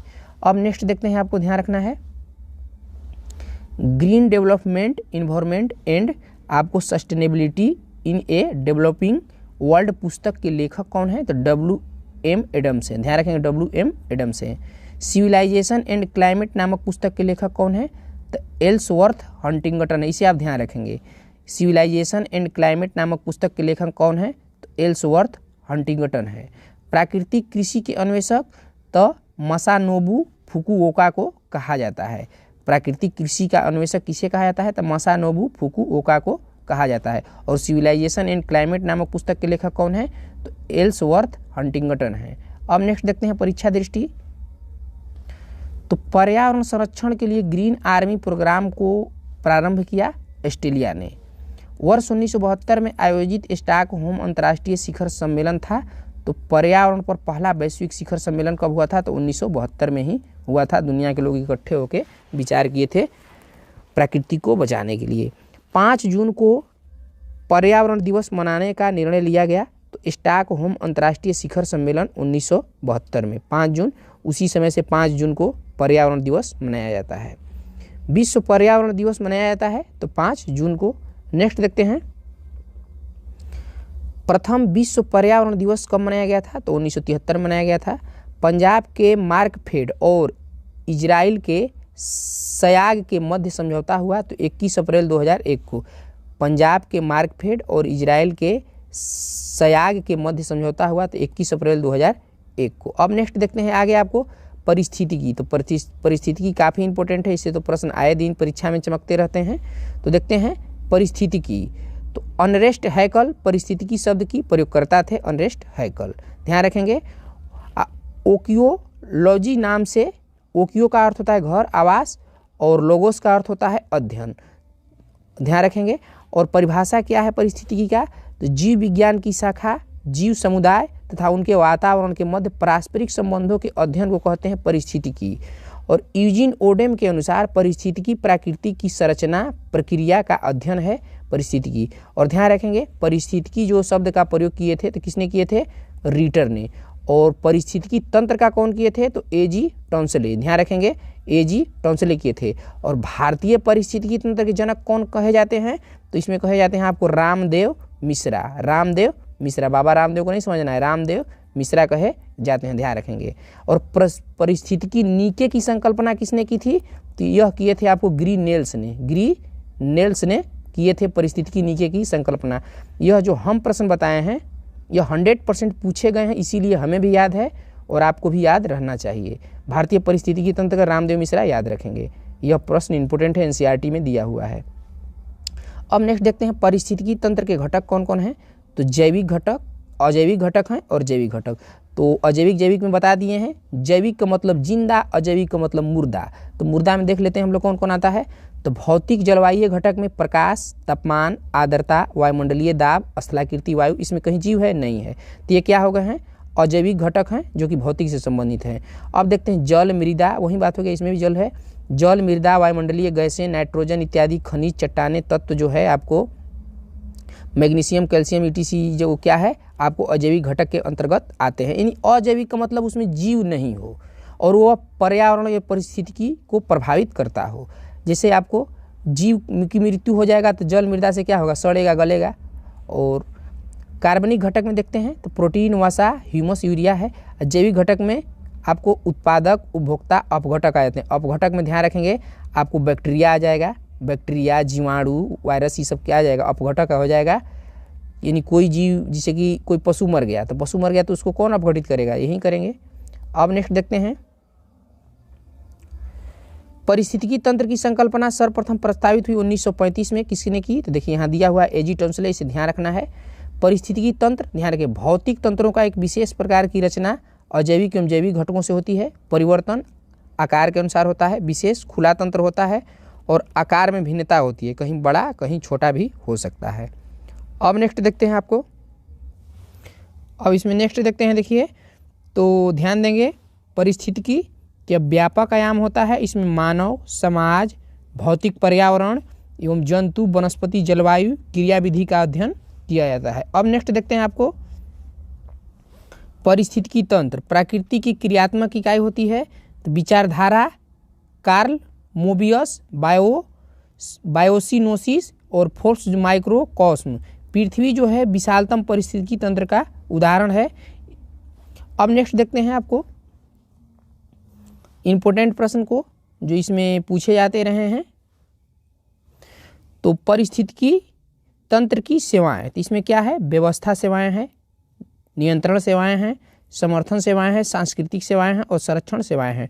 सांस्कृतिक सेवाएं में आध्यात्मिक, शैक्षणिक, मनोरंजन सेवाएं और समर्थन सेवाएं में पोषण चक्रण, फसल परागण और आपको ध्यान देंगे नियंत्रण में हो जाएगा आपको जलवायु और रोग नियंत्रण और खाद्यान्न एवं जल उत्पादन हो जाएगा व्यवस्था सेवाएं के अंतर्गत।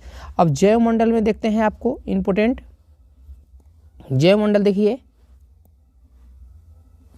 जैव मंडल तो मिट्टी, जल, वायु, शैल से निर्मित पतली जो परत होती है पृथ्वी के चारों ओर आवरण के मंडल के रूप में व्याप्त होती है, उसे क्या कहते हैं, जैव मंडल। अब महत्वपूर्ण इसमें तथ्य देखते हैं इम्पोर्टेंट, थोड़ा सा इसे जूम करते हैं। किसी प्रजाति विशेष के पौधों या जीवों के अन्य जीवधारियों के रहने का स्थान कहलाता है आवास। पारिस्थितिकी तंत्र में प्रत्येक पोषण स्तर से आगे बढ़ने पर होता है तो ऊर्जा का ह्रास, यानी ऊर्जा का ह्रास कितना होता है, 10% होता है। मतलब कि आपको घास से, यदि घास को आपको बकरी खाती है तो 10% ऊर्जा जाएगा, फिर यदि आपको बकरी को बाघ खाता है तो 10% जाएगा। तो यह ऊर्जा लिंडमैन ने दिया था, ऊर्जा संरक्षण का नियम 10%, ध्यान रखेंगे। प्रकाश संश्लेषण तथा रसायन संश्लेषण द्वारा अपना आहार स्वयं निर्मित करने वाले संगठक कहलाते हैं, स्वपोषी कहलाते हैं। अब नेक्स्ट देखिए, वन, तालाब, झील प्राकृतिक परितंत्र हैं। मानव निर्मित कृत्रिम पारिस्थितिकी तंत्र है, तो धान का खेत जो है मानव निर्मित और इसमें मीथेन गैस निकलता है। समुद्री जल में सर्वाधिक व्याप्त लवण सोडियम क्लोराइड होती है, ध्यान रखेंगे। और समुद्री जल की लवणता औसत कितना होता है, तो 35% प्रति हजार होता है, ध्यान रखेंगे 35% प्रति हजार होता है। अब नेक्स्ट देखते हैं, अब पारिस्थितिकी तंत्र को एक व्यापक रूप से समझते हैं।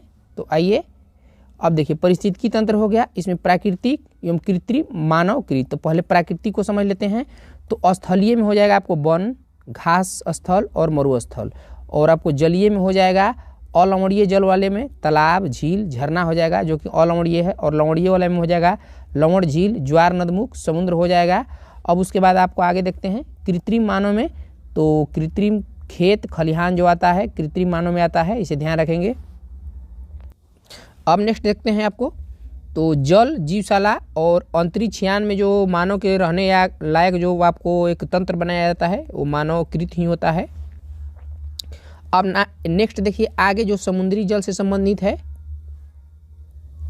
समुद्री जल, तो समुद्र पृथ्वी के जलमंडल का विशालतम पारिस्थितिकी तंत्र है। 97% पृथ्वी पर विद्यमान जलमंडल का जो समुद्री ही स्रोत होता है। सर्वाधिक व्याप्त लवणता सोडियम क्लोराइड की होती है। और मृत सागर की ध्यान रखेंगे, जो आपको मृत सागर है उसकी लवणता आपको 333% है, इस बात को भी आप ध्यान रखेंगे। और इसमें ध्यान रखेंगे पृथ्वी पर जो पीने योग्य जल है 2.5% जल है इसमें। अब नेक्स्ट देखते हैं आपको परिस्थितिकी असंतुलन। तो मूल कारक तो वनों उन्मूलन है, यानी परिस्थितिकी असंतुलन क्या कहेंगे, वन जो आप काट देते हैं, वन का उन्मूलन कर देते हैं। गौण कारण क्या है, बाढ़ है, अकाल है, वर्षा की परिवर्तनीयता है और मरुस्थलीकरण है आपको गौण कारण, या आप कह सकते हैं प्राकृतिक कारण। लेकिन जो मानव जनित कारण में वनों उन्मूलन है, सर्वाधिक असंतुलन का कारण है परिस्थितिकी। अब नेक्स्ट देखिए, अब नेक्स्ट देखते हैं आपको विविध में टिकाऊ विकास हेतु आवश्यक सूचनाएं। तो पर्यावरण से संबंधित सूचनाएं देखते हैं। अब पर्यावरण से संबंधित सूचनाएं इसमें देखते हैं आपको, तो जैविक अधिवास से संबंधित है, प्राकृतिक संसाधन से संबंधित है, पर्यावरण के आधारभूत कारकों के संदर्भ में है और वर्तमान पर्यावरण की स्थिति। अब इसमें देखते हैं आपको मनुष्य एवं उसके क्रियाकलापों से संबंधित सूचनाएं। तो जनसंख्या वृद्धि दर, जनसंख्या का आकार, विभिन्न संसाधन व खाद्य उपलब्धता, गैर अनिवार्य संरचना सुविधाएं। और उसमें देखते हैं नेक्स्ट, तो गैर अनिवार्य संरचनात्मक सुविधाएं, औसत जीवन स्तर तथा प्रति व्यक्ति आय, तकनीकी स्तर। अब नेक्स्ट देखिए, इसमें पर्यावरण अपकर्ष के अंतर्गत आते हैं जो, तो प्राकृतिक आवास का विनाश, जैव विविधता की हानि और प्राकृतिक संसाधनों का क्षरण पर्यावरण को हुई क्षति से संबंधित है। अब आगे देखते हैं आपको सबसे महत्वपूर्ण भूमिका जल चक्र में सौर विकिरण की होती है। किसकी होती है, सौर विकिरण की। जल चक्र का चालन और जल चक्र का वाष्पीकरण से आपको जल चक्र संपन्न होता है। अब आगे देखते हैं आपको खाद्य श्रृंखला। देखिए खाद्य श्रृंखला से एक प्रश्न निश्चित रूप से पूछे जाते हैं, तो इसे हमें समझना काफ़ी इंपॉर्टेंट है, ध्यान रखेंगे। तो खाद्य श्रृंखला से देखते देंगे, देखिए हो जाएगा आपको पादप, पादप का मतलब हो जाएगा घास, ये पौधे और घास, और ये आपको वनस्पति जो हो जाएगा पादप हो जाएगा, ठीक है। अब इसको खाता है, ध्यान देंगे टिड्डा, टिड्डा को खाता है आपको पक्षी, पक्षी को खाता है आपको मान लीजिए कि नेवला खाता है, नेवला को कौन खाता है आपको वलचरनी गिद्ध खाता है। तो यह एक आहार श्रृंखला बन रही है। और इसमें ध्यान रखेंगे इसको कहा जाता है आपको उत्पादक, इसको क्या कहा जाता है उत्पादक, इसको प्राथमिक उपभोक्ता कहा जाता है, इसको द्वितीय, किसको तृतीय, किसको चतुर्थ। इसको कौन खाएगा, तो इसको यदि मरेगा यह तो बैक्टीरिया जीवाणु अपघटक के रूप में इसे करेंगे। यही बात हो गया, जैसे कि पौधे को खाता है हिरण, हिरण को खाता है बाघ, बाघ को खाता है आपको गिद्ध। फिर वही बात इसमें भी हो जाएगा, पौधे को खाता है आपको गेंडा या आपको खाता है जिराफ, और जिराफ को खाता है आपको शेर। तो यह एक आहार श्रृंखला बनती है। और जो लिंडमैन ने बताया था कि यह जो प्रत्येक एक स्तर से दूसरे स्तर में 10% ही ऊर्जा का आपको आगे स्थानांतरण होता है, इसी को लिंडमैन का ऊर्जा संरक्षण नियम भी कहा जाता है, ध्यान रखेंगे ऊर्जा से संरक्षण नियम। अब नेक्स्ट देखते हैं, आगे देखिए इंपोर्टेंट प्रश्नों को। खाद्य श्रृंखला, तो खाद्य श्रृंखला को देखते हैं। तो खाद्य फूड, तो परिभाषा ऐसे पदार्थ जिनके सेवन करने से जीवधारियों की ऊर्जा प्राप्त होती है खाद्य कहलाता है। वनस्पति स्वपोषी होते हैं और जंतु खाद्य के लिए अन्य जीवों पर निर्भर होते हैं। जो वनस्पति क्या होता है, स्वपोषी होता है, वह सूर्य से अपना ऊर्जा बनाता है। अब नेक्स्ट देखते हैं, अब देखिए यह घास हो गया, ठीक है, इसे उत्पादक कहते हैं। टिड्डा प्राथमिक उपभोक्ता है और मेढक द्वितीय उपभोक्ता है और सर्प जो है आपको तृतीय उपभोक्ता हो जाएगा। अब आगे नेक्स्ट देखते हैं, वहीं फिर पिरामिड यहाँ भी है, यह हो जाएगा घास उत्पादक। तो जो घास हो गया स्वपोषी हो गया, सूर्य से ऊर्जा प्राप्त करता है। बकरी जो है शाकाहारी उपभोक्ता है, ठीक है, और मनुष्य सर्वाहारी है। मनुष्य ध्यान रखेंगे, मनुष्य जैसे आपको धनिया हो गया, पालक हो गया, तो यह घास के ही अंतर्गत आता है। तो मनुष्य आपको प्राथमिक उपभोक्ता भी हो सकता है, द्वितीय उपभोक्ता भी हो सकता है। अब नेक्स्ट देखते हैं आहार श्रृंखला में, तो वर्गीकरण, तो जैविक घटक में देखते हैं। तो जैविक घटक जो आते हैं आपको ध्यान रखेंगे उत्पादक, उत्पादक में आ जाएंगे पेड़ पौधे शैवाल, और उपभोक्ता में आ जाएंगे जानवर मनुष्य आदि, और अपघटक में कवक जीवाणु आदि। इन सभी को यह अपघटित करते हैं आपको कौन, कवक जीवाणु। उसको नष्ट होने के बाद। अब नेक्स्ट देखते हैं आपको साधारण समुद्री आहार श्रृंखला का जो क्रम होता है, ध्यान रखेंगे।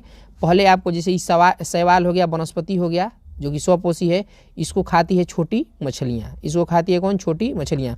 और छोटी मछलियाँ कौन खाती है, बड़ी मछलियाँ, ध्यान रखेंगे। और जो छोटी मछलियाँ होती है शाकाहारी उपभोक्ता होती है, शाकाहारी उपभोक्ता, और बड़ी मछलियाँ होती हैं मांसाहारी उपभोक्ता होती हैं। मछलियों के ऊपर भी निर्भर करता है, कोई ज़रूरी नहीं है कि छोटी मछली होगी तो शाकाहारी ये होगी। अब नेक्स्ट देखते हैं आगे महत्वपूर्ण तथ्य जो कि परीक्षा में पूछे जाने योग्य हैं। ऐसे सभी पौधे जो प्रकाश संश्लेषण के द्वारा भोजन का निर्माण करते हैं कहलाते हैं प्राथमिक पोषक या उत्पादक। हरे रंग के लवक यानी क्लोरोफिल की सहायता से प्रकाश संश्लेषण करते हैं तो पौधे तो सभी जानते हैं। समुद्री खाद्य श्रृंखला में फाइटोप्लैंक्टन यानी कि पादप प्लवक होते हैं तो मुख्य प्राथमिक उत्पादक होते हैं। पृथ्वी के वायुमंडल में उपस्थित ऑक्सीजन की अधिकांश मात्रा के लिए उत्तरदायी है तो फाइटोप्लैंक्टन उत्तरदायी है। अब नेक्स्ट देखते हैं अपघटक तथा उपभोक्ता दोनों की श्रेणी से संबंधित वाला जीव है तो चींटी है, अपघटक में भी आता है और उपभोक्ता में भी आता है। ऐसे जीवधारी जो अपना भोजन प्राथमिक उत्पादकों यानी हरे पौधों से प्राप्त करते हैं कहलाते हैं तो प्राथमिक उपभोक्ता कहलाते हैं। अब तितली के बारे में देखते हैं। नेक्स्ट देखिए तो तितली तो पुष्पीय पौधे के परागण में महत्वपूर्ण भूमिका, संख्या में गिरावट से पौधों के परागण पर प्रतिकूल प्रभाव पड़ता है और खाद्य श्रृंखला में निम्न सदस्य के रूप में कार्य करती है तितली। ध्यान रखेंगे परागण का मतलब हो गया कि यह वनस्पति हो गया, यह वनस्पति हो गया एक से दूसरे जगह पर जाती है तो इसी को परागण बोलते हैं। अब नेक्स्ट देखते हैं ऊर्जा का प्रवाह। एक रूप से दूसरे रूप में परिवर्तन के कारण ऊर्जा का ह्रास होता है। पारिस्थितिकी निकाय में ऊर्जा का प्राथमिक स्रोत सूर्य ही होता है। और जैवमंडलीय पारिस्थितिकी तंत्र में देखते हैं इसमें तो इसमें धरती पर विद्यमान सभी पारिस्थितिकी प्रणालियों का योग होता है।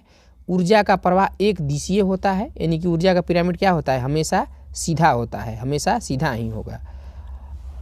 अजैविक प्रणाली से जैविक प्रणाली की दिशा में होता है। उत्पादक से प्राथमिक उपभोक्ता की तरफ होता है। और देखते हैं इसमें और प्राथमिक उपभोक्ता से द्वितीय उपभोक्ता की तरफ होता है और द्वितीय उपभोक्ता से तृतीय उपभोक्ता की तरफ होता है। हर पोषण स्तर पर उपलब्ध ऊर्जा की मात्रा में ह्रास होता है, इस बात को आप ध्यान रखेंगे। नेक्स्ट देखते हैं नोट, काफी इंपॉर्टेंट है। स्वपोषी जीवों द्वारा ग्रहण की गई ऊर्जा पुनः सौर ऊर्जा में परिवर्तित नहीं होती है तथा शाकाहारियों को स्थानांतरित की गई ऊर्जा को स्वपोषी जीव प्राप्त नहीं कर सकते हैं, इस बात को 100% ध्यान रखना है। अतः ऊर्जा का एक प्रवाह एक दिशीय होता है। अब नेक्स्ट देखिए विभिन्न पारिस्थितिकी तंत्रों में से उत्पादकों की सकल उत्पादकता का लगभग 10% भाग ही शाकाहारियों द्वारा स्वांगीकृत हो पाता है, इस बात को आप ध्यान रखेंगे। अब नेक्स्ट देखते हैं इसमें पोषण स्तर।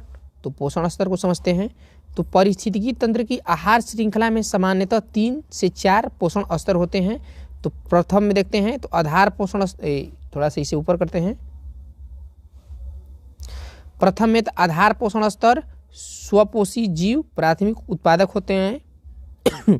द्वितीयक में देखते हैं तो प्राथमिक उपभोक्ता होते हैं, इसमें द्वितीयक कहलाते हैं। और तृतीय में द्वितीयक उपभोक्ता होते हैं। और चतुर्थ में उच्चतम पोषण स्तर सर्वाहारी अंतिम उपभोक्ता होते हैं, जैसे सर्वाहारी में आपको आ जाएगा मानव। नोट, अपघटक उपयुक्त चारों पोषण स्तरों से ग्रहण करते हैं। अपघटक हो जाएंगे तो प्राथमिक यानी पेड़ पौधों को भी सड़ा गला देते हैं, द्वितीय को भी आपको करेंगे, सभी से संबंधित हो जाएंगे अपघटक। अब नेक्स्ट देखते हैं जीव भार पिरामिड। तो परिभाषा पारिस्थितिकी तंत्र के विभिन्न स्तरों के प्रति इकाई क्षेत्र में उपस्थित जीव भार का रेखा चित्रीय निरूपण होता है। जीव भार का पिरामिड को समझते हैं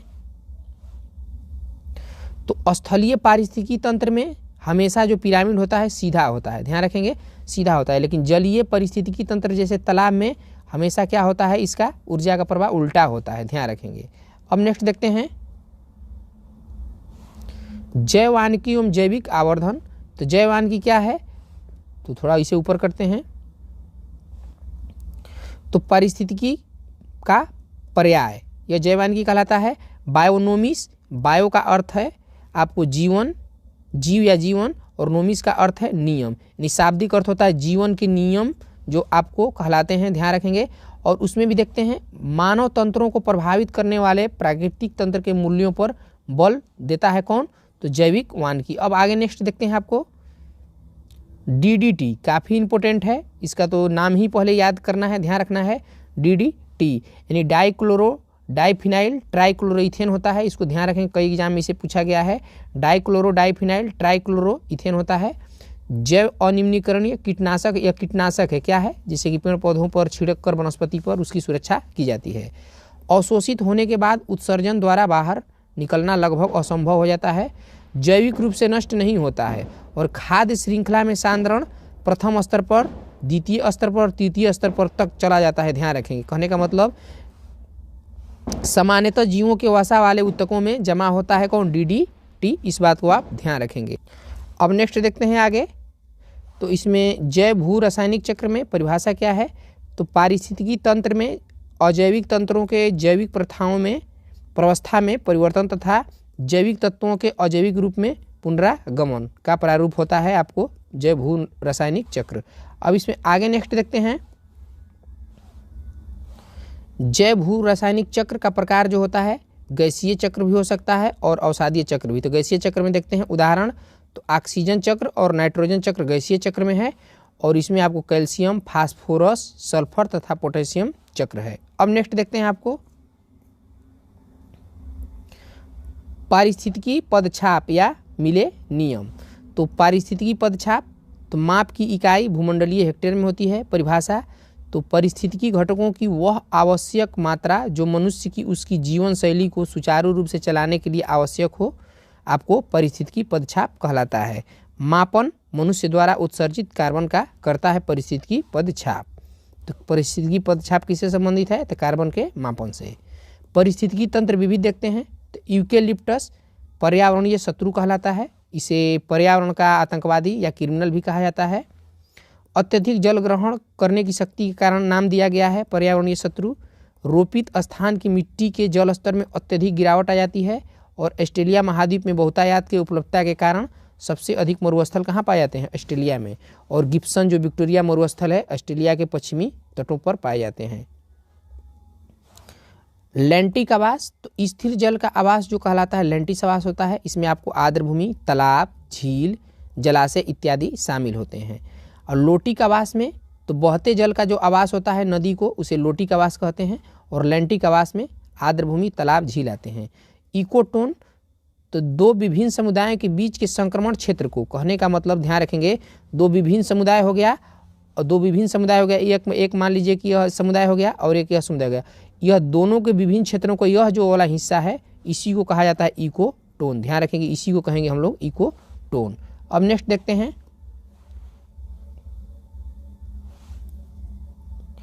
पारिस्थितिकी आंदोलन, तो चिपको आंदोलन। तो चिपको आंदोलन ध्यान रखेंगे, पेड़ों की कटाई को रोकने के लिए किया गया महत्वपूर्ण आंदोलन था। विशेष महिलाएं वृक्षों से चिपकर खड़ी हो गई थी, और चिपको आंदोलन के इसके प्रतिपादक कौन थे, तो सुंदरलाल बहुगुणा। ध्यान रखेंगे, सुंदरलाल बहुगुणा थे। और जो अमृता बिश्नोई भी जानी जाती हैं चिपको आंदोलन के लिए, खेजड़ी वृक्ष को बचाने के लिए जानी जाती हैं। अब देखते हैं नर्मदा बचाओ आंदोलन। तो नर्मदा नदी के ऊपर बनाई जा रही बहुउद्देशीय बांध परियोजनाओं को रोकने के लिए चलाया गया था। इसमें मेधा पाटकर ने, ध्यान रखेंगे, मेधा पाटकर ने अग्रणी भूमिका निभाई थी नर्मदा बचाओ आंदोलन में। अब एपीको आंदोलन, तो दक्षिण भारत का पर्यावरण संरक्षण से संबंधित आंदोलन, कर्नाटक में प्रारंभ हुआ था एपीको आंदोलन। और साइलेंट वैली बचाओ, तो केरल में प्रारंभ, उद्देश्य कुंती पूजा नदी पर बनने वाले डैम की योजना को रद्द करवाना था। साइलेंट वैली बचाओ, साइलेंट वैली क्यों कहा जाता है, तो आपको ध्यान रखें केरल में स्थित है। और इसमें साइलेंट वैली इसलिए कहा जाता है कि इसमें इतने घने वनस्पति हैं कि इसमें मानव नहीं जा सकता है, और इसमें जीव जंतु अपन स्वतः ही विचरण करते रहते हैं, और यह साइलेंट रहता है, यानी मानव के गतिविधि से क्या रहता है, साइलेंट रहता है, इसीलिए साइलेंट वैली कहा जाता है, केरल में है। अब नेक्स्ट देखते हैं, आपको ध्यान रखेंगे पारिस्थितिकी तंत्र विविध। तो महासागर देखिए, पहले पारिस्थितिकी तंत्र में अगर अस्थाई महासागर आता है तो अस्थाई पारिस्थितिकी तंत्र में महासागर ही आता है, सागर भी कहीं कहीं देता है, इसे भी आप ध्यान रखेंगे। पिक्नोक्लाइन, तो जल निकाय में घनत्व प्रवणता को प्रदर्शक करता है पिक्लो। थोड़ा सा इसे जूम कर लेते हैं। तो पिक्नोक्लाइन, तो जल निकाय में घनत्व प्रवणता का प्रदर्शक पिक्नोक्लाइन कहलाता है। थर्मोक्लाइन, तो जल निकाय में गहराई के साथ तापमान परिवर्तन का प्रदर्शन करना थर्मोक्लाइन कहलाता है। जोसेफ ग्रिनेल, तो पारिस्थितिकी नीस शब्द की सर्वप्रथम प्रस्तुत यानी सूक्ष्म आवास को किसने किया था, तो ग्रिनेल्स ने किया था। नीचे की संकल्पना ग्रिनेल्स ने की थी। अर्निस्ट नेस, तो वर्ष 1973 में गहन परिस्थितिकी यानी डीप इकोलॉजी शब्द का जो प्रयोग करने वाले थे अर्निस्ट नेस ही थे। यह कई एग्जाम में पूछा गया है, इसे आप ध्यान रखेंगे।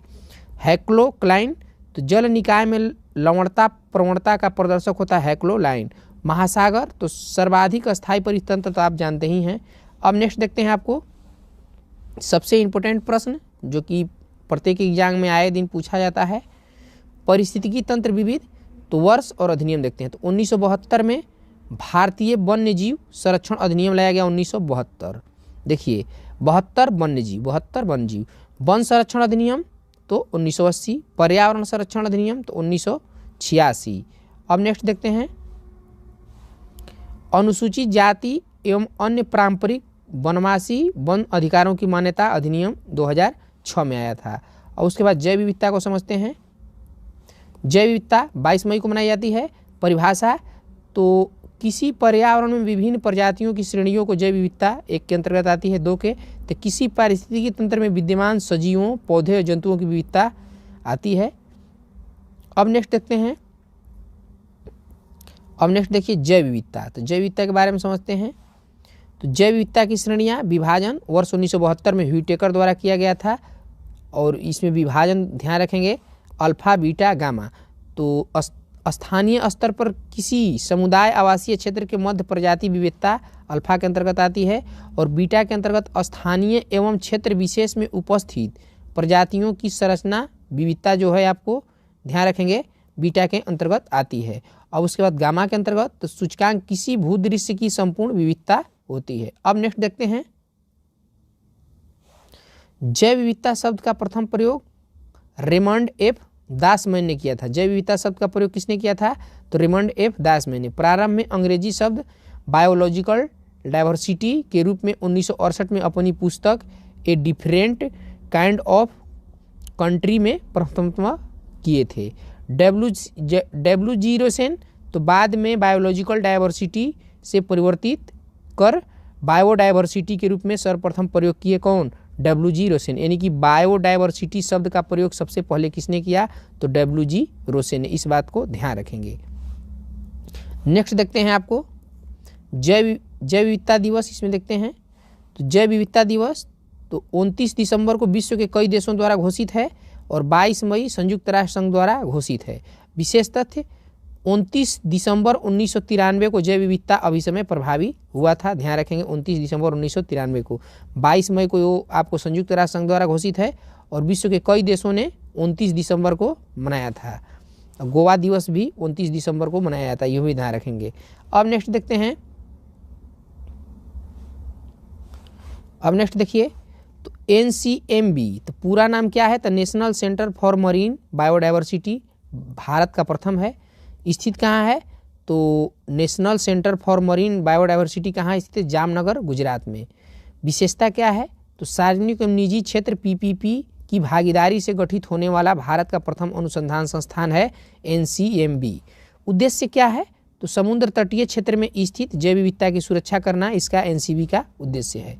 अब नेक्स्ट देखते हैं आपको जैव विविधता प्रवणता। पृथ्वी पर असमान वितरण, भूमध्य रेखा की तरफ वृद्धि और सर्वाधिक जैव विविधता उष्णकटिबंधीय वर्षावन में। कहने का तात्पर्य ध्यान रखेंगे, यह जो हो गया पृथ्वी हो गया, ठीक है, और पृथ्वी हो गया तो सबसे अधिक तो वर्षा कहाँ होता है, आपको इसके बीच में होता है, यानी कि विषुवत रेखा है भूमध्य रेखा के करीब में होता है। तो सर्वाधिक जो जैव विविधता होता है इसी के आसपास क्षेत्रों में पाया जाता है और ध्रुवों की तरफ जाने पर बढ़ने पर जैव विविधता क्या होता है, कम होता है। और ध्रुवों से विषुवत रेखा की तरफ बढ़ने पर जैव विविधता में क्या होती है, वृद्धि होती है। इसी बात को उसमें दर्शाया गया है। अब नेक्स्ट देखते हैं महत्वपूर्ण तथ्य।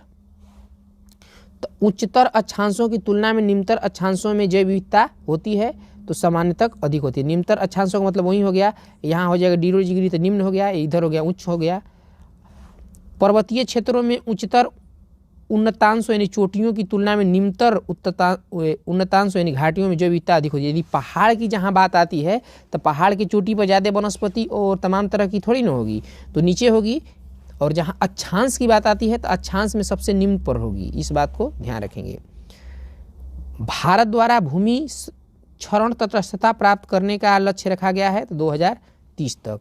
भारत का समुद्री राष्ट्रीय उद्यान स्थित है तो कच्छ की खाड़ी में, इंपॉर्टेंट है, ध्यान रखेंगे। अब नेक्स्ट देखते हैं साइलेंट वैली शांत घाटी केरल के नेशनल पार्क घोषित किया गया था तो 1984 में, ध्यान रखेंगे 1984 में घोषित किया गया था। फूलों की घाटी अवस्थित है चमोली उत्तराखंड में, ये भी काफ़ी इंपॉर्टेंट है, कई बार एग्जाम में पूछा गया है। अब नेक्स्ट देखिए जैव विविधता हॉट स्पॉट, जो काफ़ी इंपॉर्टेंट है। जैव विविधता हॉट स्पॉट परिभाषा, ऐसे स्थान जहां पर जातियों की पर्याप्तता तथा स्थानीय जातियों की अधिकता पाई जाती है, लेकिन साथ ही इन जीव जातियों के अस्तित्व पर निरंतर संकट बना हुआ होता है, आपको हॉट स्पॉट के अंतर्गत ही आता है। अब नेक्स्ट देखते हैं आपको जैव विविधता हॉट स्पॉट शब्द का जो प्रयोग करता थे नॉर्मन मायर्स थे 1988 में। इस बात को ध्यान रखें, 1988 डेट भी याद रखना है, कई एग्जाम में इसे भी पूछा गया है। अब आगे देखते हैं आपको प्राप्ति स्थल। तो प्राप्ति स्थल जो होता है ध्यान रखेंगे उष्णकटिबंधीय प्रदेश और उच्च अक्षांशीय प्रदेश हॉट स्पॉट का केंद्र होता है। अब नेक्स्ट देखते हैं आपको जैव विविधता को खतरा कहाँ से है, जातियों के विलोपन से, विदेशी जातियों के पुनर्वास से, और आवास ह्रास एवं विखंडन से, और वैश्विक तापन एवं प्रदूषण से जैव विविधता को। और भारत में हॉट स्पॉट जैव विविधता कहाँ है तो ध्यान देंगे आपको, यह जो आपको पश्चिमी घाट है यहाँ पर जैव विविधता हॉट स्पॉट पाया जाता है, और ये जो आपको पूर्वोत्तर भारत है यहाँ पाया जाता है, और अंडमान निकोबार में यहाँ पाया जाता है हॉट स्पॉट। 4 क्षेत्र हैं। अब नेक्स्ट देखते हैं आपको, ध्यान रखेंगे नैसर्गिक विलोपन, सामूहिक विलोपन और मानवभिदी विलोपन किसका होता है तो यह होता है आपको जातियों के विलोपन में। अब जैव विविधता के ह्रास के प्रमुख कारण को देखते हैं इसमें, जो काफ़ी इंपॉर्टेंट हो जाता है। तो जैव विविधता ह्रास के प्रमुख कारण क्या है तो परीक्षा दृष्टि एक नज़र देखते हैं इसमें। तो जैव विविधता विकास में सहायक है तो बंजर भूमि का वनीकरण यानी कि मरुस्थलीकरण को आप कम से कम करें। उष्ण एवं गर्म जलवायु क्षेत्र रहने के लिए सर्वश्रेष्ठ स्थान माने जाते हैं तो अनियत तापी प्राणी तितली के लिए। तितलियों की सर्वाधिक प्रजातियां पाई जाती है तो उष्णकटिबंधीय क्षेत्रों में। अब नेक्स्ट देखिए जैव मंडल आरक्षित परिरक्षण क्षेत्र संबंधित होते हैं तो अनुवांशिक भिन्नता से। किससे संबंधित होते हैं तो अनुवांशिक भिन्नता से होते हैं। अब नेक्स्ट देखते हैं आपको महत्वपूर्ण कारक को देखते हैं। तो महत्वपूर्ण कारक यानी प्राकृतिक आवासों का ह्रास होता है, तस्करी होता है जैव विविधता में, प्राकृतिक संसाधनों का अतिदोहन होता है, विदेशी प्रजातियों का आक्रमण हो जाता है, अवैध शिकार करना हो जाता है, औद्योगिक विकास करना हो जाता है, और अवैज्ञानिक तरीके से खनन यानी किसी खनिज की खुदाई, वन क्षेत्र या वनों की सघनता का कम होना मुख्य कारण है। अब आगे नेक्स्ट देखते हैं जैव विविधता का संरक्षण, जो कि काफ़ी इंपॉर्टेंट हो जाता है। तो जैव विविधता का संरक्षण तो महत्वपूर्ण रणनीति, तो जैव विविधता के संरक्षण के लिए स्थापना का उद्देश्य प्राकृतिक एवं अर्ध प्राकृतिक भूमि पर मुक्तिया स्वस्थानीय जैव विविधता का संरक्षण करना। यानी कहने का मतलब महत्वपूर्ण रणनीति में प्राकृतिक स्थापना का उद्देश्य प्राकृतिक अर्ध प्राकृतिक भूमि पर मुक्तिया स्वस्थानीय, और उसमें जैव विविधता के संरक्षण के लिए उत्तरदायी है। अब नेक्स्ट देखते हैं स्वस्थानीय और वाय स्थानीय का तात्पर्य क्या होता है तो इसको याद रखेंगे इन सीटू और एक्स सीटू। तो वनस्पति या जंतुओं का संरक्षण मूलतः उनके प्राकृतिक आवास में होता है तो वह कहलाता है आपको स्वस्थानीय। और बाह्य स्थानीय, तो बाह्य का मतलब क्या हो जाएगा एग्जिट का मतलब होता है बाहर। तो वनस्पतियों एवं जंतुओं की विलुप्त प्रजातियों का संरक्षण उनके प्राकृतिक आवास के क्षेत्र से पृथक यानी कि जहाँ उनका होना चाहिए वहाँ न होकर बाहर किया जाए, यानी कि एग्जिट बाहर किया जाए तो वह कहलाता है एक्स सीटू संरक्षण वाय स्थानीय। अब नेक्स्ट देखते हैं आपको वाय स्थानीय संरक्षण में 2 विधियां हैं। प्रथम विधि देखिए तो जूलॉजिकल पार्कों में विलुप्त प्राय प्रजातियों का पालन पोषण, और द्वितीय विधि में है जीवित शुक्राणुओं अंडों तथा भ्रूणों के नमूनों को अत्यंत कम तापमान पर द्रवित नाइट्रोजन में संरक्षण। यानी कि कहने का मतलब जो स्पर्म होता है वो जिसे कि सांड का आपको वीर्य हो जाता है तो द्रव नाइट्रोजन में रखा जाता है, तो रहना चाहिए तो सांड के शरीर में, लेकिन इसे रखा जाता है द्रव के नाइट्रोजन में, तो यह हो जाएगा द्वितीयक विधि यानी कि वाय स्थान है यानी कि बाहर। अब नेक्स्ट देखते हैं जैव विविधता संरक्षण से संबंधित और इम्पोर्टेंट बात है, तो स्वस्थान है इन सिटू, इन माने अंदर और एग्जिट माने क्या होता है बाहर, सिंपल बात है, वही बात इसमें है। संरक्षित क्षेत्र नेटवर्क, पवित्र झील व उपवन आते हैं, जीवमंडल नीचे स्वस्थान के अंतर्गत आते हैं, ध्यान रखेंगे, स्थलीय, समुद्री, राष्ट्रीय उद्यान, वन्य जीव और अभ्यारण्य इन सिटू के अंतर्गत आते हैं। एक सिटू के अंतर्गत आते हैं तो पवित्र पौधे, घरेलू बगीचे, जिसे घरेलू बगीचे बाजार में बिकते हैं वह फिर कहीं जाके और रहने लगते हैं, प्राणी बगीचा, वनस्पति बगीचा, वृक्ष उद्यान, जल तंत्र, चिड़ियाघर और बीज बैंक, ये सभी एक सिटू संरक्षण के अंतर्गत आते हैं। अब नेक्स्ट देखते हैं आपको जैव मंडल आरक्षित क्षेत्र मुख्य उद्देश्य, तो शिक्षा एवं जन जागरूकता प्रशिक्षण की सुविधाएं प्रदान करना इसका काम है। पौधों, जीव जंतुओं और सूक्ष्म जीवों की विविधता तथा संपूर्णता को बनाए रखना, पारिस्थितिकी विज्ञान में शोधों को प्रोत्साहन देना और सामाजिक, सांस्कृतिक और पारिस्थितिकी तंत्र की दृष्टि से निर्वहन योग्य आर्थिक विकास को प्रोत्साहन करना जैव मंडलीय आरक्षित क्षेत्र का मुख्य उद्देश्य है। अब आगे देखते हैं आपको भारत में प्रवाल भित्ति 4 प्रमुख क्षेत्र कौन कौन हैं, तो कच्छ की खाड़ी, तो ध्यान रखेंगे लक्षद्वीप, मन्नार की खाड़ी और अंडमान और निकोबार द्वीप समूह, ध्यान रखें कच्छ की खाड़ी गुजरात में, लक्षद्वीप अरब सागर में और अंडमान निकोबार आप देखिए रहे हैं।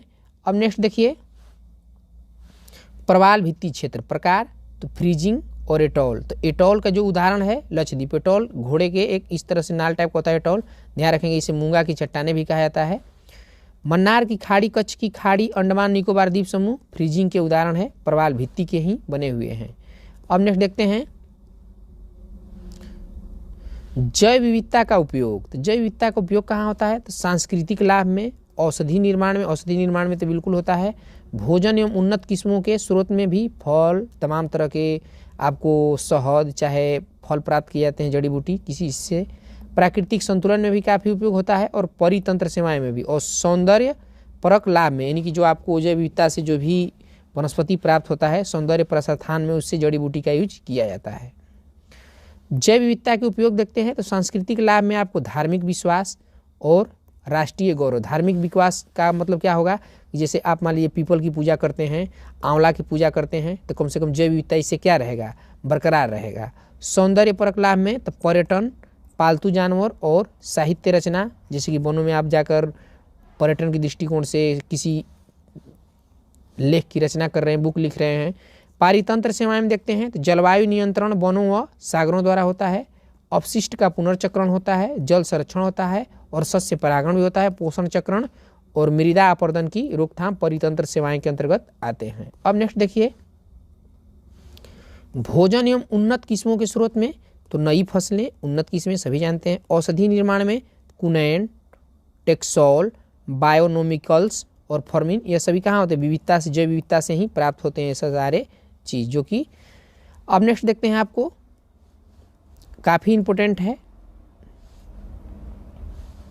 IUCN, यानी पूर्ण नाम क्या है, तो अंतर्राष्ट्रीय प्राकृतिक एवं प्राकृतिक संसाधन संरक्षण संघ होता है, अंतर्राष्ट्रीय संगठन है यह, ध्यान रखेंगे प्राकृतिक संरक्षण एवं प्राकृतिक संसाधनों के सतत प्रयोग के क्षेत्र में कार्यरत होता है। संयुक्त राष्ट्र संघ से पृथक एक संस्था है IUCN और आधिकारिक दर्जा संयुक्त राष्ट्र महासभा में पर्यवेक्षक का मिला हुआ है IUCN का, और ध्यान रखेंगे इसका जो मुख्यालय है कहाँ है, ग्लैंड है। अब प्रकाशन रेड डाटा बुक का विलुप्ति के कगार पर खड़े संकटग्रस्त पौधों एवं पशु जातियों की सूचियों को सम्मिलित करना इसका काम है। किसी प्रजाति को तब तक विलुप्त माना जाता है जब वह अपने प्राकृतिक आवास में 50 वर्ष से नहीं देखी गई, यानी 50 वर्ष से किसी आप जीव जंतु को एक जगह नहीं देख पा रहे हैं जहां वह रहता है तो वह समझा जाता है विलुप्त। सूची के लाभ क्या हैं, तो जैव विविधता संकटग्रस्त के महत्व के विषय में जागरूकता उत्पन्न कराता है, संकटापन्न प्रजातियों की पहचान व उनका अभिलेखन तैयार करके उनके आपको संरक्षण के लिए उपाय किए जाते हैं। जैव विविधता ह्रास की लिखित सूची का निर्माण, स्थानीय स्तर पर संरक्षण कार्यों का निर्देशन सूची के लाभ हैं। जैव विविधता एवं संकटापन्न जातियां देखते हैं आगे,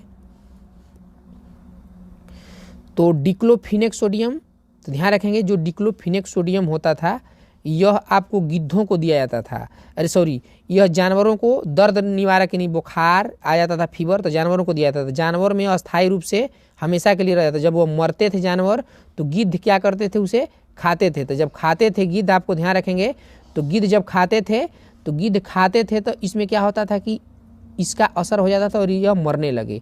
इसीलिए भारत सरकार ने सोडियम डाइक्लोफिनेक पर पाबंदी लगा दिया है। अब नेक्स्ट देखते हैं, आपको दर्द निवारक दवा और बुखार के इलाज में यह सहायक होता था पशुओं के, और उपयोग के दौरान पशु की मृत्यु हो जाती थी, और गिद्ध द्वारा मांस भक्षण करने के बाद 30 दिन के अंदर ही गिद्ध की क्या हो जाती थी, मृत्यु हो जाती थी। दुष्प्रभाव, भारत, नेपाल, पाकिस्तान में 8.5 करोड़ गिद्धों की मृत्यु होगी। देखिए इतना करोड़ गिद्ध मारे गए डिक्लोफिनेक सोडियम से। इस दवा को दम बंद कर दिया गया है। गिद्धों को प्राकृतिक का मतलब कि संरक्षक भी कहा जाता था, क्योंकि वो जितने भी जीव जंतु मरते थे उसे खाकर पर्यावरण को साफ करते थे। टम्बलाकोक, तो मॉरिशस में पाया जाने वाला एक वृक्ष है। इसको टम्बलाकोक, इसको डोडो पक्षी के नाम से भी जाना जाता है, डोडो वृक्ष के भी नाम से जाना जाता है, ध्यान रखेंगे। विलुप्ति के कगार पर है। कारण क्या है, तो डोडो पक्षी का विलुप्त होना। परिणाम क्या है, तो डोडो वृक्ष प्रजनन में असफल हो गए। बीज डोडो पक्षी का मुख्य कहने का तात्पर्य है, ध्यान रखेंगे, कि मॉरिशस में टम्बलाकोक एक वृक्ष था, ध्यान रखेंगे, यह वृक्ष था, और वृक्ष से जो भी फल गिरता था, आपको जो भी फल गिरता था, डोडो पक्षी खाकर उसके ऊपर के आवरण को हटा देता था, यानी पाचन के दौरान ऊपर के आवरण को हटा देता था। तो यह पुनः जब लेटरिंग करता था तो यह पृथ्वी पर वापस आके पुनः वृक्ष का रूप धारण कर लेता था, नहीं जम जाता था। तो इस तरह से लगातार क्रिया होती गई। लेकिन कुछ लोग वहाँ गए पर्यटन की दृष्टि से और डोडो पक्षी को मार के खा गए। तो डोडो पक्षी को जब मार के खा गए तो इससे क्या होता था कि अब जो फल गिरते थे उसके ऊपर का आवरण तो हट नहीं पाता था, और ये तो पेड़ पुनः मान लीजिए इसकी निश्चित आयु थी, सूख गया। सूखने के बाद यह जमा नहीं, और आपको विश्व में सबसे बड़ा पारिस्थितिकी संकट माना जाता है, और टम्बलाकोक वृक्ष को, इस बात को आप ध्यान रखेंगे। अब नेक्स्ट देखते हैं आगे, तो इंडियन फ्लाइंग फॉक्स, तो चमगादड़ों की एक प्रजाति है। प्रसार क्षेत्र, तो बांग्लादेश, चीन, भारत, मालदीव, नेपाल, पाकिस्तान, श्रीलंका आदि में होता है। अन्य नाम इसका क्या है, तो ग्रेटर इंडियन फ्रूट बर्ड भी कहा जाता है इंडियन फ्लाइंग फॉक्स को, यानी चमगादड़ों को। अब नेक्स्ट देखते हैं ड्यूगोंग, ध्यान रखेंगे, इंपोर्टेंट है। तो विशाल समुद्री स्तनधारी है ड्यूगोंग। यह देखिए सारे बायोलॉजी के पार्ट्स हैं। अस्तित्व विलोपन के कगार पर हैं, और यह तमिलनाडु सरकार ने इसके संरक्षण के लिए इसे समुद्री गाय भी कहा जाता है। ड्यूगोंग को क्या कहा जाता है, समुद्री गाय भी कहा जाता है। इस बात को आप ध्यान रखेंगे। तमिलनाडु सरकार ने इसके लिए एक अभ्यारण्य जल में ही बनाने का घोषणा किया है। शाकाहारी स्तनधारी है। अन्य नाम समुद्री गाय, घास खाने के कारण होता है। प्राप्त क्षेत्र पूर्वी अफ्रीका, दक्षिण पूर्व एशिया, भारत, ऑस्ट्रेलिया। भारत में स्थित है, तो भारत में सबसे बड़ी संख्या में मन्नार की खाड़ी एवं पाक की खाड़ी, और भारत श्रीलंका के मध्य का क्षेत्र है। अन्य भारतीय क्षेत्र में कच्छ की खाड़ी, सौराष्ट्र तट, अंडमान निकोबार द्वीप समूह। और विविध संरक्षण में देखते हैं आपको यहाँ, विविध संरक्षण में वन्य जीव संरक्षण अधिनियम 1972 के अनुसूची 1 के अधीन इसको कर दिया गया है। अब नेक्स्ट देखते हैं आपको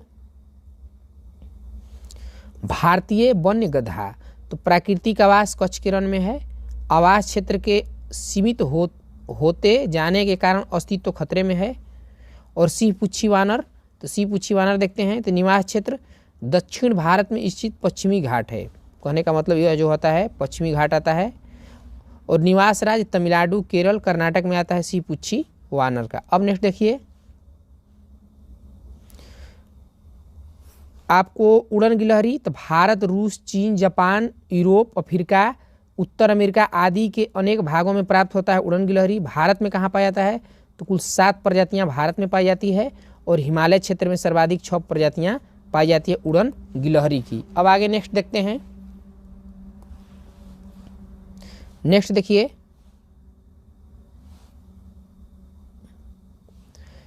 प्रोसोपिस जूलीफ्लोरा, तो यह मूल स्थान मेक्सिको, दक्षिण अमेरिका एवं कैरिबियन क्षेत्र में है। वर्ग छोटा पौधा या झाड़ी है। और तमिल नाम में सीमई करुवेलम कहा जाता है तमिल नाम में। और धारणा क्या है, तो पर्यावरण के लिए हानिकारक है। कौन, प्रोसोपिस जूलीफ्लोरा। भारत में आगमन 19वीं शताब्दी में हुआ था। हिंदी नाम है इसका बिलायती बबूल, बिलायती बबूल है। ध्यान रखेंगे। अब नेक्स्ट देखते हैं इसको, प्रोसोपिस जूली फ्लोरा, तो दुष्प्रभाव इसका क्या है, तो भूजल के व्यापक पैमाने पर अवशोषण करता है, आसपास के क्षेत्र में वायु की नमी को खत्म करना, और जड़ें काफ़ी गहराई तक जल का अवशोषण करती है, और जैव विविधता के लिए खतरनाक है, जैसे कि आपको यूकेलिप्टस है, वायुमंडल में विभिन्न जहरीले पदार्थों का उत्सर्जन भी करता है। और ध्यान रखेंगे इनके निकट दूसरा पौधा ठीक से पनप नहीं पाता है, इतना ही खतरनाक पौधा है। नेक्स्ट देखिए रेड पांडा, तो वैज्ञानिक नाम इसका एलुरस फल्गेंस है, इसको ध्यान रखेंगे, एलुरस फल्गेंस है। अन्य नाम इसका फायर कैट है। और विशेष तथ्य, तो रैकून जैसी छवि है। और पर्यावास क्षेत्र, तो भारत में देखते हैं कहाँ है, तो प्राकृतिक रूप में उत्तर पूर्वी भारत के उप हिमालयी क्षेत्र, मुख्य रूप से सिक्किम, पश्चिम बंगाल और अरुणाचल प्रदेश है।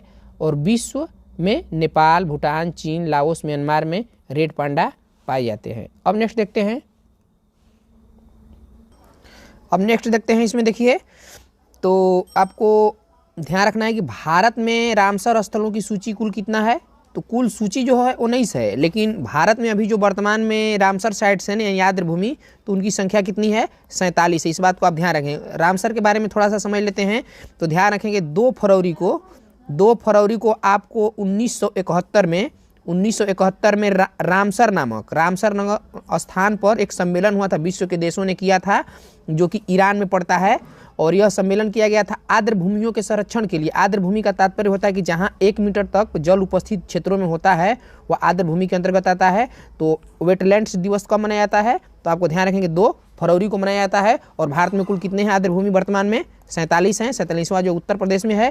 तो अब इसमें प्रत्येक राज्य में पूछता है कि किस किस राज्य में कौन सी आर्द्र भूमि है, तो इसे हम लोग मैप के वाइज समझते हैं एक तरफ से। तो अब इसे देखिए इसमें, तो ध्यान रखेंगे पहले जम्मू कश्मीर में देखते हैं। तो जम्मू कश्मीर में 3 है, बुलर झील, सुरीनसर, मानसर झील और होकेरा आर्द्र भूमि कहाँ है, तो जम्मू कश्मीर में। फिर से बुलर झील, सुरीनसर, मानसर झील और होकेरा झील आर्द्र भूमि कहाँ है, तो जम्मू कश्मीर में है। अब राजस्थान में देखते हैं, तो केवलादेव और राष्ट्रीय पार्क सांभर झील कहाँ है, राजस्थान में। अब आगे नेक्स्ट देखिए, अब उसके बाद इधर देखते हैं महाराष्ट्र में, तो नंदुर मधमदेश्वर और लोनार झील कहाँ है, महाराष्ट्र में। लोनार झील ध्यान रखेंगे कि यह ज्वालामुखी से बना एक क्रेटर झील है। अब नेक्स्ट देखते हैं आंध्र प्रदेश में, तो कोलेरू झील जो है आर्द्र भूमि है, आंध्र प्रदेश में आप जानते ही हैं। अब नेक्स्ट इधर देखते हैं, यहाँ हो गया आपको पश्चिम बंगाल, तो पश्चिम बंगाल में हो गया सुंदरबन आर्द्र भूमि और पूर्वी कलकत्ता आर्द्र भूमि। देखिए सुंदरबन जो आर्द्र भूमि है भारत का सबसे बड़ा आर्द्र भूमि स्थल है। इस प्रश्न को आपको पूछा गया था कहाँ, बिहार एसआई 2021 के द्वितीय पाली में क्वेश्चन पूछा गया था, इस बात को आप ध्यान रखेंगे। अब उसके बाद देखिए पूर्वी कलकत्ता आर्द्र भूमि थी, तो कोलकाता याद हो जाएगा। मणिपुर में लोकटक झील, तो लोकटक झील को कौन नहीं जानता है, मणिपुर में है, ध्यान रखेंगे। और यह एक तैरता हुआ उद्यान भी है, लोकटक झील जो है तैरता हुआ उद्यान मणिपुर में है। इसको वहाँ बोला जाता है मणिपुर के भाषा में केंगजिंग ईरर बोला जाता है वहाँ। अब नेक्स्ट देखते हैं यहाँ आपको उत्तर प्रदेश में, जो कि उत्तर प्रदेश आपको यहाँ है, तो इसमें देखते हैं 8 आपको आर्द्र भूमि है, ध्यान रखेंगे। तो ऊपरी गंगा नदी, नवाबगंज पक्षी अभ्यारण्य, पार्वती अर्गा पक्षी अभ्यारण्य और समसपुर पक्षी अभ्यारण्य और सरसई नावर झील और सांडी पक्षी अभ्यारण्य और समान पक्षी अभ्यारण्य और सूर सरोवर। इसमें एक हैदर बना है जो कि अभी लेटेस्ट का है, इस बात को भी ध्यान रखेंगे। तो यह आपको उत्तर प्रदेश में आर्द्र भूमि हो जाएगा। अब आगे नेक्स्ट देखते हैं, ध्यान रखेंगे। अब देखिए यहाँ दिया हुआ है कि भारत में कुल 46 रामसर स्थल हैं। तो यह पुस्तक प्रकाशित होने तक थे, लेकिन वर्तमान में एक और जोड़ लीजिएगा, 47 हो जाएंगे, क्योंकि यह संख्या भी आपसे पूछी जा सकती है। अब आगे नेक्स्ट देखते हैं आपको नोट, इंगित बिंदु संबंधित राज्य को दर्शाते हैं, न कि वास्तविक स्थल को। इस बात को ध्यान रखेंगे, राज्य में दर्शाते हैं, कहाँ है इस बात को उसमें जिक्र नहीं किया गया है। अब देखते हैं इसमें नेक्स्ट जो उसमें, अब देखिए लद्दाख में तो तसो मोरोरी, तो तसो मोररी झील कहाँ है? लद्दाख में। इस प्रश्न को भी पूछा गया था आपको बिहार एसआई में, समझिए एक ही आर्द्र भूमि से 2 प्रश्न पूछा गया था। अब उसके बाद देखिए तसोकर आर्द्र भूमि, इसको नहीं पूछा गया था, इसी को पूछा गया था। तसोकर आर्द्र भूमि कॉम्प्लेक्स कहाँ है? तो लद्दाख में। यह प्रश्न और सुंदरबन वाला प्रश्न जो है द्वितीय पाली में ही प्रश्न एक ही आर्द्र भूमि से पूछा गया था। इस बात को आप 100% ध्यान रखिए।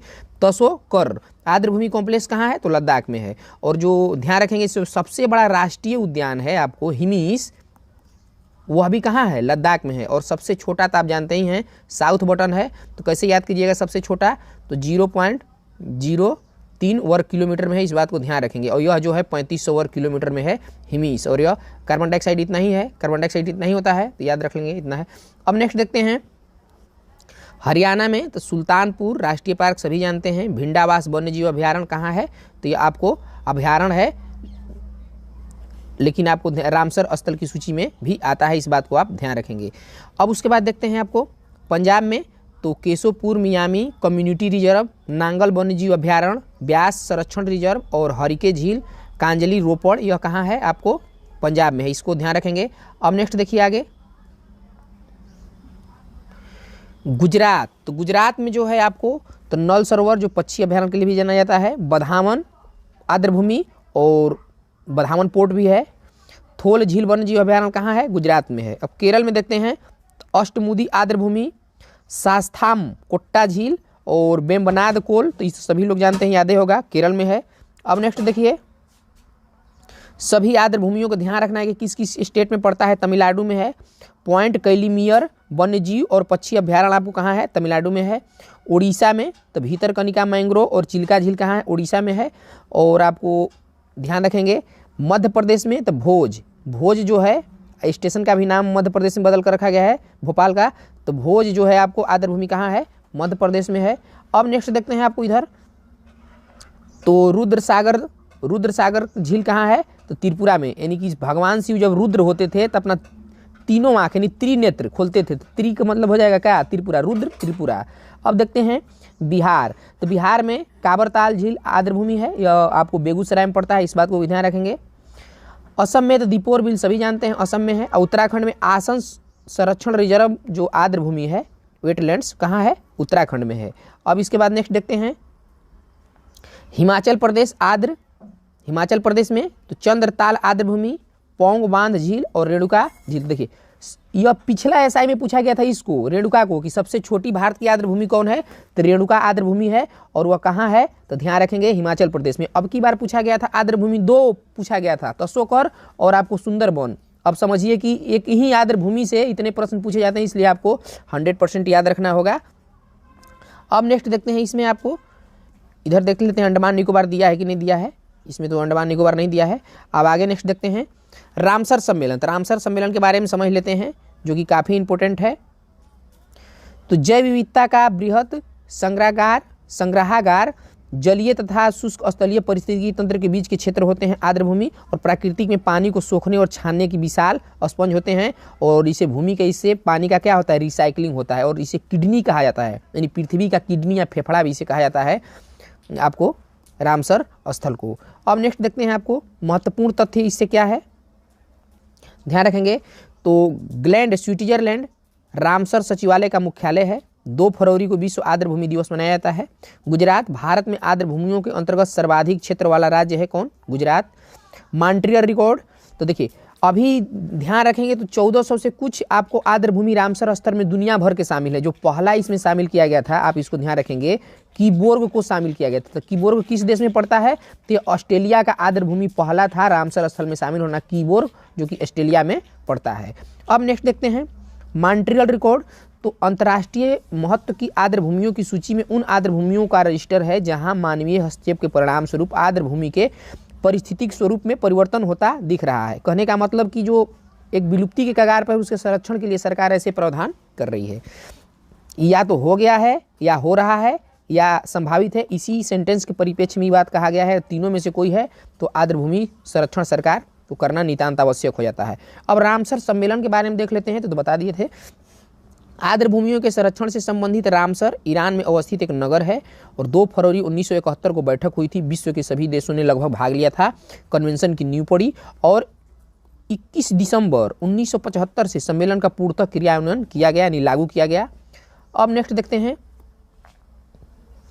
विभिन्न अधिनियम एवं करार।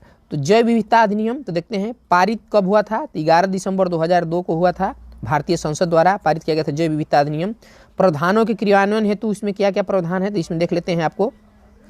तो स्थापना राष्ट्रीय जैविक विविधता प्राधिकरण वर्ष 2003 में, मुख्यालय चेन्नई तमिलनाडु में है, ध्यान रखेंगे। अब इंपोर्टेंट प्रश्न आगे नेक्स्ट देखते हैं बर्ड लाइफ इंटरनेशनल।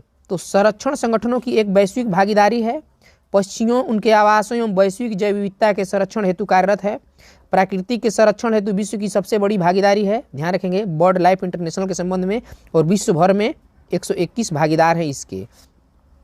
अब आगे नेक्स्ट देखते हैं आपको इंपोर्टेंट जैव सुरक्षा, यानी कि इसे कहा जाता है कार्टाजेना प्रोटोकॉल भी कहा जाता है। तो पक्षकारों की प्रथम बैठक हुई थी कॉप MOPI1 की, तो 2004 में हुई थी, कहाँ, कोलालमपुर मलेशिया में, ध्यान रखेंगे। यह डेट उतना कोई ज़्यादा मायने नहीं रखता है। भारत में कब हुई थी, तो भारत में 23 जनवरी 2001 को समझौते पर हस्ताक्षर हुए। संबद्धता तो अनुवांशिक रूपांतरण से जीवों से संबंध यह रखता है जैव सुरक्षा, यानी कार्टाजेना प्रोटोकॉल। विशेष क्या है, तो संयुक्त राज्य अमेरिका गैर सदस्य है इसका जैव सुरक्षा का। अब देखते हैं, ध्यान रखेंगे, तो ट्रैफिक, तो इसका पूरा नाम क्या है, तो वाणिज्य में प्राणी जात और वनस्पति जात के व्यापार संबंधी विश्लेषण से संबंधित ट्रैफिक है। और विशेष क्या है, तो गैर सरकारी संगठन या सरकारी नहीं है। मिशन तो वन्य पादपों और जंतुओं के व्यापार से प्रकृति के संरक्षण को खतरा न हो सुनिश्चित करना, यानी इसकी देखभाल करना ट्रैफिक का काम है। स्थापना 1976 में हुआ था। रणनीतिक गठबंधन तो WWF एवं IUCN के साथ इसका ट्रैफिक का है। अब नेक्स्ट देखते हैं आपको महत्वपूर्ण तथ्य इसके बारे में जो प्रश्न पूछे गए हैं। तो महत्वपूर्ण तथ्य, जैव विविधता हॉटस्पॉट की संकल्पना दिए थे तो नॉर्मन मायर्स दिए थे, ध्यान रखेंगे, ये ब्रिटिश के थे। जैव चोरी को रोकने तथा देशी और परंपरागत अनुवांशिक संसाधन को संरक्षित करने का कार्य करता है तो राष्ट्रीय जैव विविधता प्राधिकरण करता है। विश्व विरासत अभिसमय तथा मरुस्थलीकरण करने का सामना करने हेतु राष्ट्रीय अभिसमय संबंधित है, तो जैव विविधता से संबंधित है। अब नेक्स्ट देखते हैं आपको जैव विविधता नीति एवं कानून के केंद्र। तो भारत सरकार एवं नॉर्वे सरकार का संयुक्त प्रयत्न है, अवस्थिति चेन्नई तमिलनाडु में है। उद्देश्य क्या है इसका, तो जैव विविधता नीतियों में व्यावसायिक दक्षता तथा क्षमता का निर्माण का विकास करना है, जैव विविधता नीति कानून का है। तो अब इसमें देखते हैं आपको, ध्यान रखेंगे,